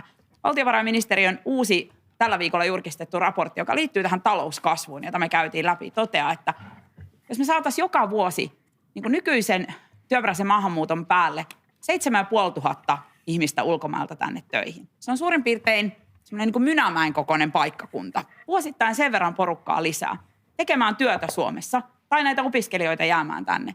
Se auttaisi meidän julkista taloutta 800 miljoonalla eurolla vuodessa. Ja tätä mä jotenkin haluan kysyä perussuomalaisilta, että kun tekin haluatte olla huolissaan valtion taloudesta ja olette huolissanne yrityksistä, työvoimapulasta, ja tässä olisi niin kuin kaikkeen vastaus. Ja tämä on arkipäivää esimerkiksi suomalaisella maaseudulla, Riikka. Jo nyt nämä ulkomailta tulleet työntekijät. Kiitos. Ja nyt Riikka saa lyhyesti vastata tähän. Ole hyvä. Meillä ei ole mitään sitä vastaan, että meille tulee osaamisperusteista kohdennettua maahanmuuttoa. Se on täysin eri asia kuin se, että luetellaan näitä lukuja vaan, että jonnekin vain tulee. Se, että Petteri hienosti sanoo, että palkalla pitää tulla toimeen ja ei nojata sosiaaliturvaan, mutta te ette katso tilastoja. Meidän järjestelmämme ei meidän järjestelmä ei houkuttele näitä osaajia. Heidän määränsä on hyvin, hyvin maltillisesti noussut. Sen sijaan vuosi vuodelta nousee nimenomaan tulonsiirtoihin Riikka nojaava Purra, onko perussuomalaiset valmis tekemään voimakkaita toimia sen puolesta, että tämä nousee, tämä osaajien määrä? Kyllä, koska heitä houkutellaan aivan samalla tavalla kuin työllisyyttä ja osaamista tässä meidän omassa maassammekin, esimerkiksi verotuksen kautta. Ja se, että Sanna Marin on esittänyt jossakin paneelissa, mihin en saanut vastata, pisteytysjärjestelmää, joka on käytössä monissa maissa, esimerkiksi Kanadassa. Sehän on aivan erinomaista. Siinä voidaan katsoa, että kohdemaa hyötyy tulevasta maahanmuutosta. Harri Harkimo vuorossa. Sitten menemme eteenpäin. Joo, meillä on ohjelmassa pisteytysjärjestelmä, mutta se ongelma meillä on tässä työperäisessä maahanmuutossa, miksi me ei saada tänne ne houkuttelevuustekijät. Meidän pitää alkaa markkinoimaan Suomea, että me saadaan korkeasti koulutettuja, että me saadaan semmoisia ihmisiä, joita me tarvitaan tänne. Ei ne tänne itsestään tuu, se on ihan Mitä se varma. markkinointi on käytännössä? No meidän pitää kertoa ne meidän vahvuudet ja meidän pitää tehdä niitä vahvuuksia enemmän. Me voidaan antaa joku verohelpotus, jos me saadaan korkeasti koulutettuja ja meidän pitää tehdä jotain sen asian hyväksi. Ja kyllä tänne voi tulla myös matalapalkkaisia. Mä voin antaa esimerkin. Meidän talo on kuin pyörämyrsky, kun pojat on ollut siellä, mutta filippiiniläinen siivooja käy siellä, ollut 10 vuotta, pärjää hyvin, maksaa veronsa ja voi hyvin Suomessa ja tuonut lapsensakin tänne. Kyllä sekin on mahdollista. Se pitää vaan katsoa tarkkaan, että ketä tänne otetaan ja niillä pitää olla motivaatio tulla tänne niin, että he tekee töitä. Täällä tuli 2 virheellistä väitettä SDP:stä. Saanko vastata niihin? Mitkä on ne virheelliset En ole väitteet? esittänyt pisteytysjärjestelmää. Olen sanonut, että meillä on isompi ongelma siinä, että ihmiset eivät halua tulla tänne. Ja siksi meidän pitää katsoa maailmalta esimerkkejä maista, jotka ovat onnistuneet houkuttelemaan työvoimaa maahansa. Tähän olen viitannut. Ja mikä se toinen on? Marialle tähän edellä olevaan väitteeseen, että SDP olisi tukenut sitä, että me esimerkiksi pystyisimme tätä perheyhdistämistä helpottamaan. Tämä ei pidä paikkaansa. Kyllä, me olemme pitää. tätä asiaa tänä keväänä selvittäneet. Tänä keväänä meillä oli Maria, jos saan puolitoista vastata, vuotta sinä sitten. sait oman Sanna Marin puheenvuorosi, vastaa. jos nyt voin vastata Sanna Marin tähän. vastaa. Me tiedämme sen hyvin, että me katsoimme tätä tänä keväänä, niin näitä tulorajoja kuin tätä perheyhdistämistä. Ja meillä loppui aika kesken. Tämä olisi Kiitos. vaatinut lainsäädäntömuutoksia, niihin ei ollut Kiitos. aikaa. Ja nyt on tilanne Kiitos. se, että Ylen faktan tarkistus varmasti tulee tarkistamaan tämän asian, että miten tämä oli. Mutta me menemme nyt tässä tentissä eteenpäin. Nimittäin nyt puhutaan leikkauksista tai jotkut puhuvat tehostamisesta. Rakkaalla lapsella on monta nimeä, mutta aloitetaan kokoomuspäästä sen takia, että te suhtaudutte suopeimmin tähän, jos näin voidaan sanoa. Ja kaikkein eniten on ehkä haloota aiheuttanut se, että indeksit ovat siellä leikkurinne alla myös. Sosiaaliturva, sekään ei ole säästymässä. Miljardin säästöä haette tällä vaalikaudella ja kysynkin nyt, että miten se hyödyttää taloutta, jos ihmisten toimeentuloa leikataan, eli indeksejä joko jäädytetään tai leikataan kokonaan. Mikä se hyöty on? Lähdetään nyt taas liikkeelle siitä, että me ollaan kaikki täällä sen saman faktan edessä, että meidän ennustetut alijäämät on 10-15 miljardia ja meidän täytyy saada tämä asia hoidettua, se velkaantuminen taittumaan. Ja se ensisijainen keino on tietenkin työllisyys ja talouden kasvu. Seuraava on se, että tehdään asioita fiksummin ja tehdään rakenteellisia uudistuksia, mutta tarvitaan myöskin niitä säästöjä. No sitten tähän indeksiin, niin siis kun valtion budjetti on 82 miljardia, niin niistä menoista 60% on sidottu indekseihin. Siis siellä on paljon muutakin kuin sosiaaliturvaa. Niin ensimmäinen asia on tietenkin se, että katsotaan, missä voidaan jarruttaa jatkuvaa automaattista kasvua. Ja tähän me ollaan kiinnitetty huomioon, mutta me ollaan rajattu sieltä esimerkiksi eläkkeet ulkopuolelle ja turvallisuuteen ja koulutukseen liittyvät asiat. No luettele nyt, tiedän, että olet joutunut tätä ennenkin tekemään tätä harjoitusta, mutta luettele nyt vielä, että mistä indekseistä on varaa leikata tai jarruttaa.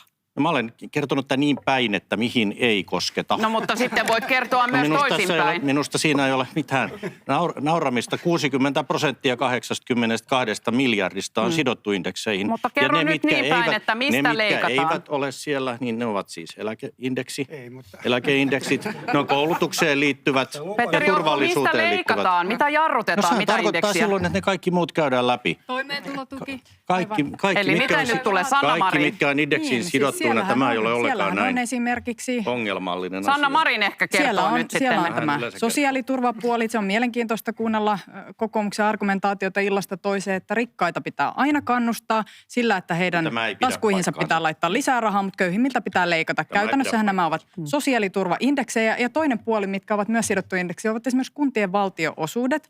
Sieltäkö kokoomus haluaa leikata esimerkiksi koulutuksesta? Nämä samat rahathan koskevat silloin esimerkiksi koulutusta.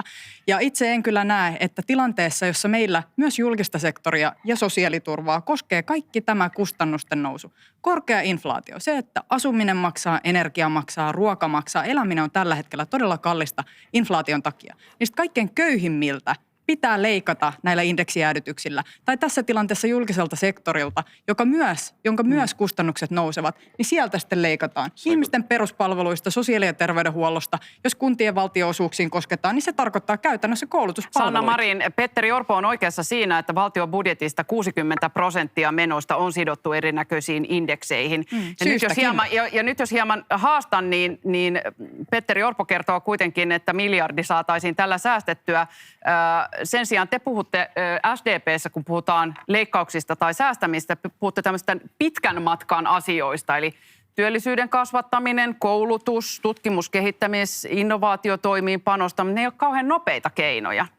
Niin onko jotain ratkaisua tähän, että pitäisi aika nopeastikin saada hieman enemmän rahaa valtion kirstuun? Me olemme esittäneet myös sopeutustoimia, myös menosopeutusta. Esimerkiksi ympäristölle haitalliset yritystuet ovat sellainen menoerä, mitä me voisimme katsoa, mistä me voisimme nipistää. Paljonko siitä saisi euroja? Kyllä sieltä voi saada aika mittavastikin, mutta me myös tiedämme, että tämä on hankala kokonaisuus perattavaksi, mutta me olemme siihen valmiita. Mikä on mittava? Kyllä me puhumme 100 miljoonista euroista, kun me katsomme näitä tukia, mitä esimerkiksi yrityksiin menee tällä hetkellä fossiilienergian puolelle. Kyllä siellä on mittavasti sellaista, mitä voidaan tehdä järkevämmin.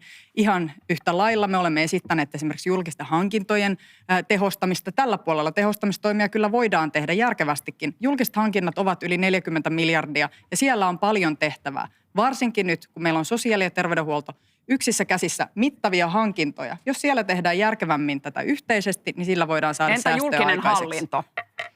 Voidaanko sieltä höylät? No julkista hallintoakin voidaan tarkastella, mutta tuntuu siltä, että vaaleista toiseen ja tenteistä toiseen tämä julkinen hallinto on ikään kuin tämmöinen kaatoerä, mistä aina voidaan ottaa. Aina kun poliitikoilta kysytään, mistä otetaan, niin se on tehoton julkinen hallinto. Ja julkishallinto on kyllä supistettu vuosikymmenet jo niin paljon, että siellä ei ole ihan hirveästi Eli siihen jäljellä. ette halua, no niin, Riikka Purra. Olen siihen valmis, mutta sanon vain sen, että sieltä ei kyllä mitään miljardisäästöjä tule. Kiitos. Riikka Purra, teillä tosiaan on tämä julkinen hallinto mahdollinen leikkauskohde. Eli te olette sitä mieltä, että terveydenhuollosta, koulutuksesta ja turvallisuudesta ei saa ottaa maahanmuuttokustannukset, kehitysyhteistyö, ympäristöministeriö, nämä sietävät pois. Mutta sitten EU. Teillä on se 2-4% tehostamista julkiseen hallintoon. Ja nyt tässä viime aikoina on ollut epäselvää teidän puolueen sisällä sen näissä vastauksissa, että koskeeko tämä koko hallinnon alaa vai henkilöstökustannuksia? Kumpi se on? Olen tähän aika monta kertaa vastannut, eli 2-4% säästötavoite näille hallinnonaloille, jotka tähän piiriin kuuluvat, se kohdistuu hallintoon. Eli henkilöstökuluihin. Erityisesti keskijohtoon, ja se ei tarkoita sitä, etteikö muillekin sektoreille ja julkiseen hallintoon ylipäätänsä pitäisi esittää tehostamista. Se ei ole sama asia kuin säästökeino. Sanna sanoi aivan oikein, että julkinen hallinto on tällainen kaatoerä. Aivan samaan tapaan kuin sinun mainitsemasi hankinnat. Kyllä, siellä on aivan viimeistenkin tietojen mukaan jopa miljardin tehostamisen tarve, mutta se tarkoittaa juuri sitä, että me kaikki pääsisimme jonkinlaiseen yhteisymmärrykseen siitä, miten tätä ongelmaa lähdetään ratkaisemaan. Riikka Purra, kun puhut keskijohdosta ja tehostamisesta, niin mihin nämä ihmiset sitten työllistyvät? Vaikkapa sinne yksityiselle sektorille, missä on hirvittävä työvoimapula, kuten juuri edellisessä keskustelussa puhuimme. Miltä tämä kuulostaa, Petteri Orpo? No mun täytyy kyllä sanoa, että mä valitettavasti ole saanut selkoa perussuomalaisten tästä sopeuttamislistasta. He kertoo kyllä isoja miljardeja, mutta niissä on isoja ristiriitoja. Mutta vielä mä haluan palata siihen, että kun tämä nyt vaan on tosiasia, että me emme voi elää tällaisessa velkaantumisessa, missä me ollaan. 4 vuotta hallitus on nyt tehnyt töitä ja tämä on tässä jamassa. Jokaisella vasemmalta oikealle on tämä edessä, että velkaantuminen pitää saada taittumaan. Niin eikö ole paras asia silloin, että pyritään jarruttamaan menoja ja jatkuvaa kasvua. Meidän julkinen sektori on ihan valtavan suureksi paisunut. Siinä on tehostettavaa. Meillä on 1 miljardi on kokoomuksellakin tässä. Meillä on lisäksi selkeä lista, mistä lähdetään säästämään. Me ollaan tämä ansiosidonnainen käyty läpi, asumistukijärjestelmän uudistaminen. Se on miljardilla paisunut 10 vuodessa. Yritystuet, julkiset hankinnat, niissä on valtava potentiaali. Ihan samat luettelot kuin muillakin. Mutta me ollaan esitetty nämä ainoana konkreettisesti esitetty ja aina illasta toiseen keskustellaan näistä kokoomuksen esityksistä, kun minä odottaisin, että muut puolueet pystyisivät tuomaan myöskin konkreettisia keinoja esiin, kun minä en kuule niitä. Kiitos. Li Andersson, konkreettisia keinoja säästää. Me ollaan esitetty meidän vaaliohjelmassa noin 0,5 miljardin edestä suoria menosäästöjä, josta valtaosa kohdistuu yritystukiin, ympäristölle haitallisiin tukiin ja osittain myöskin tähän yksityisen hoidon Kela-korvaukseen. Pakko sen verran on haastaa kuitenkin Petteriä vielä, että Petterihän ei ole kertonut avoimesti, mistä kaikkialta ovat säästämässä. No paljon edes enemmän nyt kuin muut. et voi suoraan kertoa suomalaisille, keihin tämä indeksijäädytys tulee kohdistumaan. Voin jatkaa tätä listaa, mitä Petteri ei maininnut. Vähimmäissairauspäivärahat, vähimmäisvanhempainrahat, opintotuki, Ei ole koskemassa. kansaneläkkeet. No mitä Ei. siellä teidän Eli Andersson, itse indeksijarrussa asiassa, sitten on? kun olen itse lukenut kokoomuksen ohjelmaa, niin näihin vähimmäispäivärahoihin ei olla koskemassa. Olenko Petteri Orpo Mihin te oikeassa? olette Mä otan koskemassa, esimerkin, Petteri? mitä siellä vaikka on. No niin. Tämä on iso periaatteellinen kysymys, joka on osa meidän ohjelmaamme, kun me haluamme tehdä työn vastaanottamisesta kannattavampaa, on se, että me jarrutamme esimerkiksi työttömyysetuuksia, kuten peruspäivärahaa ja työmarkkinatukea, koska nyt tämän vuoden alusta ne nousi 7%, palkat reilu 3%, niin tämä kannustinloukku vaan paheni. Tämä on yksi sellaisista esimerkkeistä, joka hyödyttäisi myöskin sitä, että kannattaa lähteä töihin, eikä se kannustinloukku pahene. Tällaisia me sieltä Siitä ei löytyy. miljardia saada. Kiitos Maria Ohisalo leikkauksista. Tästä keskustelusta uupuu viikosta ja kuukaudesta toiseen se iso velka, joka meille jää. Luontokato pitää pysäyttää, ilmastokriisi pitää pysäyttää. Ja sen takia vihreät esittää, että vuonna 2035 Suomi on hiilineutraali hyvinvointivaltio, jonka talous on tasapainossa. Eli tehdään näitä sopeuttamistoimia siinä aikataulussa, että emme tule syönneeksi Mitä kasvun sopeuttamistoimia? eväitä. Emme tule syönneeksi kasvun eväitä, vaan nyt panostamme koulutukseen, panostamme siihen työllisyysasteen parantamiseen. Meidän esityksessä katsotaan juurikin vaikkapa tätä ympäristölle haitallisen toiminnan kokonaisuutta. Puhutaan sadoista, miljoonista erilaisista tuista, alemmista verokannoista, jolla tuemme fossiilienergian käyttöä. Eli Kun fossiilienergia te ette on lähde nyt kallista leikkaamaan. ja siitä pitää päästä eroon. Kyllä, fossiilienergian tukemisesta pitää leikata. Tähän heti. Ehdottomasti. Annika Saarikko, sen verran alustan, että Sipilän hallituksessa leikattiin 4 miljardia. Teillä on pikkusen pienempi se teidän tavoite ensi vaalikaudelle, jos olisitte hallituksessa, mutta ette ole sulkeneet mitään leikkauslistan ulkopuolelle. Miksi näin? Niin, ensinnäkin tähän kokonaistilanteeseen. Tämä velka Suomelle on syntynyt viimeisen 15 vuoden aikana. Ja siitä on tullut juuri nyt erityisen suuri ongelma meille, koska velalla on taas hintakorot ovat nousussa. Ja ylipäätään taloudenpidon periaate pitää olla se, että me jätämme tämän paremmassa kunnossa. Ja kaikki tämä rivistö on tukenut näitä koronaan ja sotaan liittyviä isoja menoeriä. Jos yritetään tuoda tähän jotakin uutta, tähän väittelyyn, minusta mä ensinnäkin häiritsee, että täällä on aina että rikkaat ja köyhät. Täältä unohtuu se tavallinen suomalainen keskituloinen ihminen, joka pitää tätä maata pystyssä. Mutta kaikkein eniten minä aloittaisin siitä, että tingitään nyt asioista, jotka on tulevaisuuden isoja menoja. Ja mun mielestä on hyvin hämmentävää, että mä oon tämän rivistön ainut, joka sanoo reilusti, että meillä ei ole varaa näihin uusiin miljardien raidehankkeisiin. No veronmaksajien kukkarosta hienoa. Mahtavaa, että olette samaa mieltä. Hienoa kuulla, koska kuuntelin, että Anna-Maja oli vähän niin kuin samoilla linjoilla. Vakavasti puhuen, ne on 7 miljardia veronmaksajien pinkkiin. Ja meillä on samaan aikaan aika paljon kuoppaisia teitä tämänkin talven jälkeen, korjausvelkaa. Ja jos jostain nyt ensimmäisenä pitää tinkiä, niin näistä suurista uusista hankkeista, jotka nopeuttaa muutamilla minuuteilla suurten kaupunkien välisiä yhteyksiä. Kiitos, Siitä Harri mä Harkimo. aloittaisin. Onneka on niissä raidehankkeissa ihan oikeassa. Mutta jos katsotaan valtiovarainministeriö, nyt ne on pyytänyt 6 miljardia ja sitten seuraavan vaalikauden aikana 3 miljardia. Jos katsotaan meidän talouskasvua tänä päivänä, se on menossa alaspäin ja ehkä se on tulossa ylöspäin 1% seuraavana vuonna. Niin me tarvitaan isoja muutoksia tähän yhteiskuntaan. Ei nämä leikkaukset ja nämä, mitä me puhutaan koko ajan tulevaisuudessa, jos me ei saada talouskasvua millään tavalla ja saada muutoksia tehtyä, niin nämä leikkaukset, ei me voida vaan puhua niistä leikkauksista. Jos ajatellaan, että me otetaan 15, 14, 10 miljardia lisää joka vuosi velkaa, niin se tulee sen 14-15 miljardin päälle, jota me maksetaan korkoa jo tällä vaalikaudella.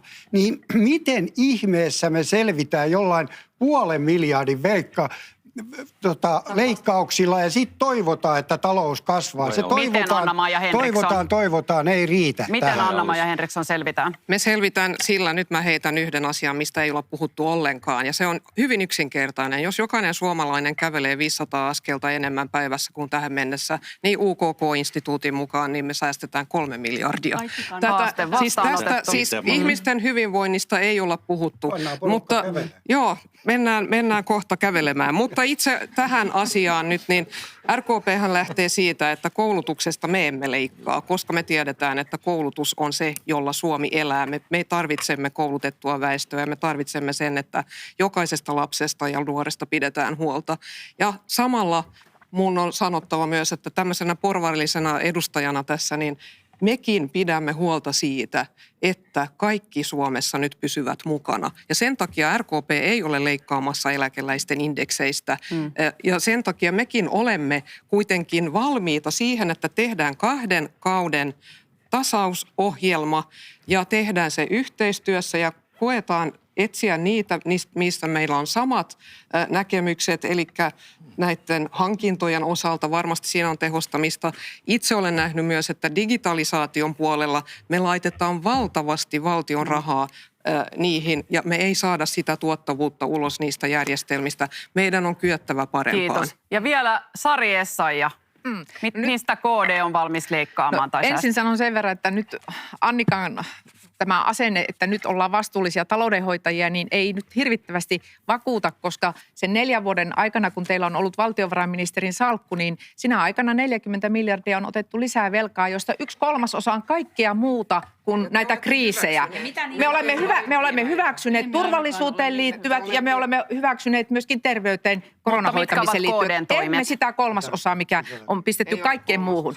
Ja siksi me olemme tässä tilanteessa, että velan korot ovat kohta 3 miljardia. Mutta kristillisdemokraatit lähtee siitä, että ensinnäkin näiden indeksien kohdalla niitä ei pidä jäädyttää, koska ne ovat paras suoja sitä suhdannetta vastaan. Jos ajatellaan tällä hetkellä, että meillä inflaatio laukkaa, kulut nousevat, niin automaattisesti sosiaaliturva heikkenisi ja siinä mielessä pitää kaikki pitää mukana. Mutta kristillisdemokraatit lähtee siitä, että ensinnäkin voidaan lisätä veroja, sellaisia veroja, jotka eivät kohdistu työhön ja yrittämiseen. Eli tällainen tuottajamaksu näille energiayhtiöille, jotka ovat tehneet tällä hetkellä, voisi sanoa, että ansiotonta arvonnousua, hurjia summia, puhutaan miljardista jopa 5 miljardiin, eli sieltä 0,5 miljardia ilman, että näiden yhtiöiden investointikyky siitä heikkenee. Sitten on katsottava hyvin tarkasti erilaiset verovähennykset.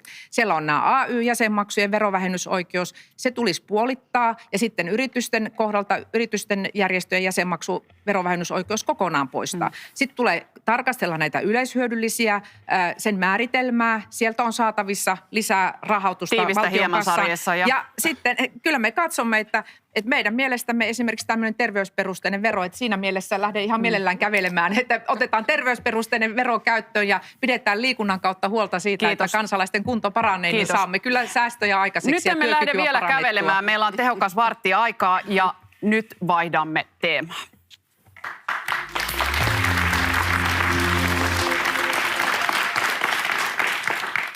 Ja nyt pyydän teitä vielä tiivistämään puheenvuoroja. Puhutaan nimittäin Suomen sisäisestä turvallisuudesta ja puhutaan jengeistä.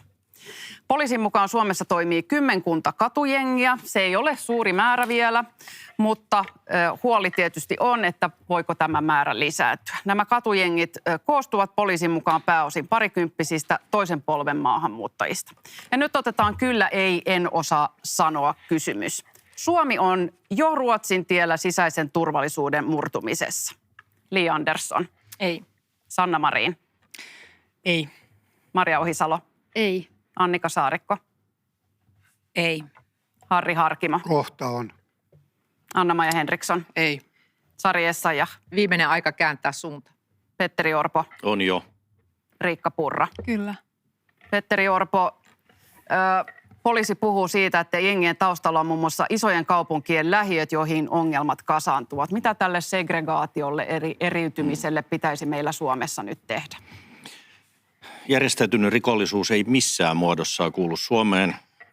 Ja tämä uusi ilmiö, tämä jengiväkivalta, katujen rikollisuus, niin siihen täytyy puuttua nyt todella kovalla kädellä. Siellä taustalla on segregaatioon liittyviä ongelmia, mutta me tarvitaan tässä laaja patteri toimenpiteitä, mitä tehdään. Me ollaan niitä esitetty kovempia rangaistuksia niille, jotka kuuluu tällaisiin katujengeihin, aselainsäädännön rangaistuksen koventamista.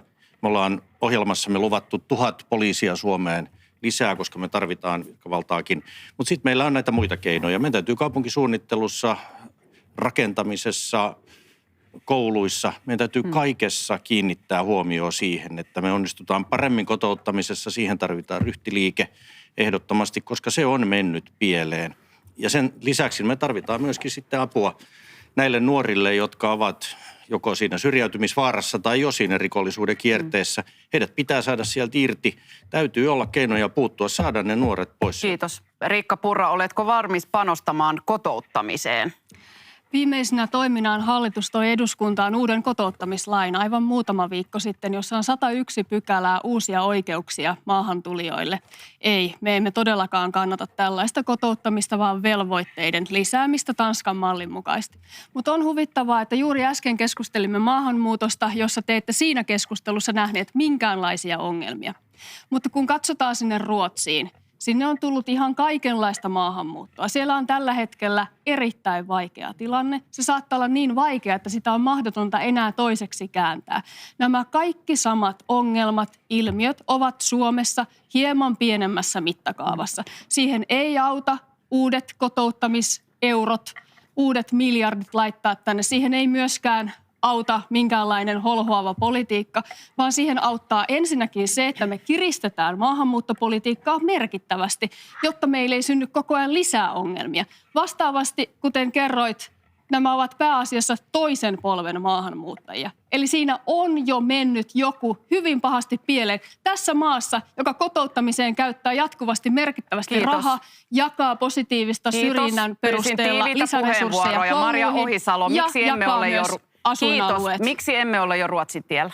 Nyt on pakko tarttua Petterin ja Riikan puheenvuoroihin. Petterin puolue kokoomus sekä haluaa leikata asumistukia, että haluaa, että kohtuuhintaista asuntotuotantoa ei rakennettaisi jatkossa samalla tavalla, erityisesti pääkaupunkiseudulla. Me olemme kuulleet kyllä viestejä kuntien välisistä neuvotteluista, joissa kokoomus jarruttaa sitä, että kohtuuhintaista asuntotuotantoa lisätään, mikä on aivan käsittämätöntä. Teidän mielipiteenne siitä, että miksi emme ole Ruotsin tiellä? Suomi on edelleen hyvinvointivaltio, joka on yksi maailman turvallisimmista maista, mutta emme tietenkään sulje silmiä siltä, että tällaisia jengejä on. Erityisesti syksystä 2021 lähtien poliisi alkoi entistä enemmän nostaa esille tätä kysymystä. Ja silloin itse olen muun muassa esittänyt näitä laittomien aseiden hallussapitoon liittyviä uudistuksia, joille kokoomusedustajat nauroivat silloin eduskunnassa. Nyt he itse ajavat näitä samoja asioita, mutta tarvitaan paljon keinoja ennaltaehkäisyn vahvistamiseen siihen, että otetaan koppia niistä nuorista ennen kuin he päätyvät rikollisille teille. Nuorilla pitää olla parempi tulevaisuusnäky, paikkoja, joissa heidät nähdään, joissa heidät kuullaan. Otetaan koppia nuorten mielenterveyspalveluista entistä paremmin ja mahdollistetaan terapiaa jokaiselle nuorelle. Näetkö täällä jo segregaatiota ja jos kyllä, niin mitä sille pitää tehdä? Näen täällä kyllä jo segregaatiota. Jos katsoo isoja kaupunkeja, niin kyllähän meillä on rikkaiden ja köyhimpien ihmisten erillisiä asuinalueita. Ja tämä vaikuttaa ihmisten koko elinpiiriin. Ja me tiedetään, että näihin jengi-ilmiöihin kuuluu nyt jokunen 100. Sekin on liikaa, mutta pitää asettaa mittasuhteisiin. Ja mitä tarvitaan? Mutta huoli on varmasti, että ongelma kasvaa. Kyllä, mitä pitää tehdä? Laisinkaan. Mä arvasin, että itse asiassa Riikka sanoi, että vähättelenkö mä. Ei, mutta vähän samasta syystä, mitä täältä todettiin, että ei syyllistettäisi kaikkia ulkomaalaistaustaisia nuoria. Mitä pitää tehdä? Tarvitaan sekä Annika Saarikko puhuu. Mitä pitää tehdä? Tarvitaan sekä pehmeitä keinoja, sosiaaliturvaa, sosiaalityötä, nuorisotyötä, turvallisia koulupäiviä, mutta tarvitaan myös kovempia rangaistuksia. Ilman muuta rikoksista pitää rangaista ja kaikki, mikä liittyy väkivaltaan, on rangaistavaa. Mutta tämä niin kuin ilmiö, mä olen ihan yhtä huolissani myös esimerkiksi siitä, miten kouluissa väkivalta on lisääntynyt paljon laajempanakin ilmiönä. Tämä on asia, johon voidaan vielä Suomessa puuttua, mutta se edellyttää ennen kaikkea viranomaisten yhteistyötä. Kiitos. Sanna Marin, pitääkö meidän panostaa ihan reippaasti euroja nyt tähän segregaation estämiseen ja hoitamiseen? Niin segregaatiohan ei ole mikään kaavoituskysymys, vaan se on mitä suurimmassa määrin myös sosiaalipoliittinen kysymys. Jos ihmisillä on näköalattomuutta, ihmiset elävät köyhyydessä, heillä ei ole osallisuutta, heillä ei ole koulutuspolkuja, etenemispolkuja, mahdollisuuksia omassa elämässänsä, niin silloin me näemme myös näitä erittäin vakavia ilmiöitä, mitä me olemme nähneet. Ja kyllä SDP on myös valmis koviin keinoihin, mutta me tarvitsemme ennen muuta tätä ennaltaehkäisyä. Ja puutu myös tähän maahanmuuttajataustaisiin, ovat he sitten ensimmäisen tai toisen tai kolmannen polven ihmisiä, niin kyllä pelkästään se, että jos yhteiskunnallinen ilmapiiri on sellainen, että kuulet koko ikäsi, olet väärän näköinen, olet väärän värinen, puhut aivan väärää kieltä, olet vääränlainen, et ole tervetullut tänne. Niin kyllä tuo on myös yhteiskunnallinen ilmapiiri, joka kovettaa itse kunkin. Ja tällaista ilmapiiriä perussuomalaiset haluavat tähän yhteiskuntaan. tähän saa vastata. Tämä on erittäin valitettava suunta ja meille esimerkiksi vaalitilaisuuksia on tullut paljon maahanmuuttajataustaisia Kiitos. ihmisiä. Meillä on 3 minuuttia aikaa. Aivan lyhyt vastaus, koska täällä on vielä 3 puheenjohtajaa, jotka eivät ole puhuneet lyhyesti, Riikka Purra. Me arvostelemme maahanmuuttopolitiikkaa, emme yksittäisiä ihmisiä. Ja tiedoksi myös, että perussuomalaisilla on yhä enemmän maahanmuuttajataustaisia kannattajia, jotka ovat integroituneet tähän yhteiskuntaan ja kertovat, Kiitos. että he erityisesti näkevät Kiitos. tämän politiikan ongelman. Kiitos, Sari Essayah. No ensinnäkin näihin jengeihin kuuluminen, niin se pitäisi olla tämmöinen rikoksen koventamisperuste. Ja pitää totta kai näihin koviin keinoihin, eli rangaistusasteikkoa pitää kiristää ja poliisien määrää lisätä. Mutta pitää puuttua myöskin sinne juurisyihin. Eli silloin tarvitaan sitä nuorisotyötä ja lastensuojelulakia on uudistettava sillä tavoin, että me voimme oikeasti suojella lasta tai nuorta häneltä itseltään, kun hänen käytöksensä on esimerkiksi väkivaltaista tai hän alkaa olla uhkaksi itselleen ja muille. Eli kyllä meidän pitää pystyä niin kuin paremmin puuttumaan näihin asioihin jo heti siellä alkuvaiheessa. Ja katson myöskin, että maahanmuuttaja-äitien integroiminen suomalaiseen yhteiskuntaan, koska he ovat niin kuin sen lapsen tuki ja turva siinä vaiheessa, kun tullaan sinne koulumaailmaan, niin ehdottomasti meidän pitää saada äidit esimerkiksi kielikoulutuksen piiriin. Heidät pitää saada oppimaan suomen kieli ja päästä siihen esimerkiksi Kiitos. kielilisän kautta, jota kristillisdemokraatit on esittänyt, että Kiitos. sitä kautta pystyttäisiin saamaan Anna-Maija heidät Henriksson. integroitua. Jengirikollisuuteen on suhtauduttava vakavasti, mutta vastasin, että Suomi ei ole vielä Ruotsin tiellä. Ruotsissa jengejä on yli 200. Ruotsissa tämä tilanne on se, että se on riistäytynyt käsistä. Olen puhunut erittäin paljon Ruotsin oikeusministerin kanssa. Meillä on vielä mahdollisuudet pysäyttää tämä. Meillä on 10 katujengiä, me tehdään. Keinot muun muassa Helsingin poliisi on juuri aloittanut työt. Tulee 2 erillisryhmää, jotka puuttuvat näihin jengeihin, jotka täällä pääkaupunkiseudulla on, yhteistyössä sosiaalitoimen, koulujen ja poliisin kanssa. Eli mennään niiden lasten ja nuorten luokse, otetaan ne mukaan, keskustellaan vanhempien kanssa ja tehdään ohjelma. Ankkuritoiminta on tässä äärimmäisen tärkeää ja hallitus on viimeisessä lisätalousarviossa laittanut tähän rahaa. Eli olemme tehneet ja tulemme tekemään. Harri Harkimo, panostetaanko tähän lisää rahaa segregaation estämiseen? Ruotsalaiset ovat varoittanut meitä. Siellä ammutaan 50 ihmistä vuodessa ainakin ja se on iso ongelma siellä. Soitin eilen poliisiylijohdolle ja kysyin, että mitä pitäisi tehdä. Poliisi tarvii lisäkäsiä, parempaa yhteistyötä viranomaisten kanssa, niin silloin tälle asialle pystytään tekemään jotain. Niin miksi me ei tehdä sitä? Me ollaan lisätty poliisien resursseja. Me olemme juuri lopettamassa tenttiä, mutta otan aivan nopean viimeisen käsiäänestyksen. Suomessa on nyt 7500 poliisia. Kuinka moni teistä on valmis lisäämään tätä määrää? Kaikilla nousi käsi ylös. Hyvät puheenjohtajat, oikein paljon kiitoksia tästä tentistä. Kiitoksia. Tack så mycket.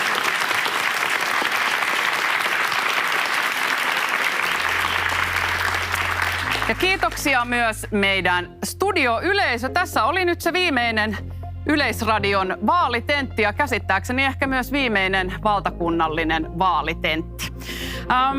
On syytä kiittää myös kaikkia teitä siellä kotikatsomoissa, nimittäin suuria katsojalukuja on ollut, paljon ihmisiä ruutujen äärellä ja radioiden äärellä ja myös siellä Yle Areenassa. Kiitos teille siitä.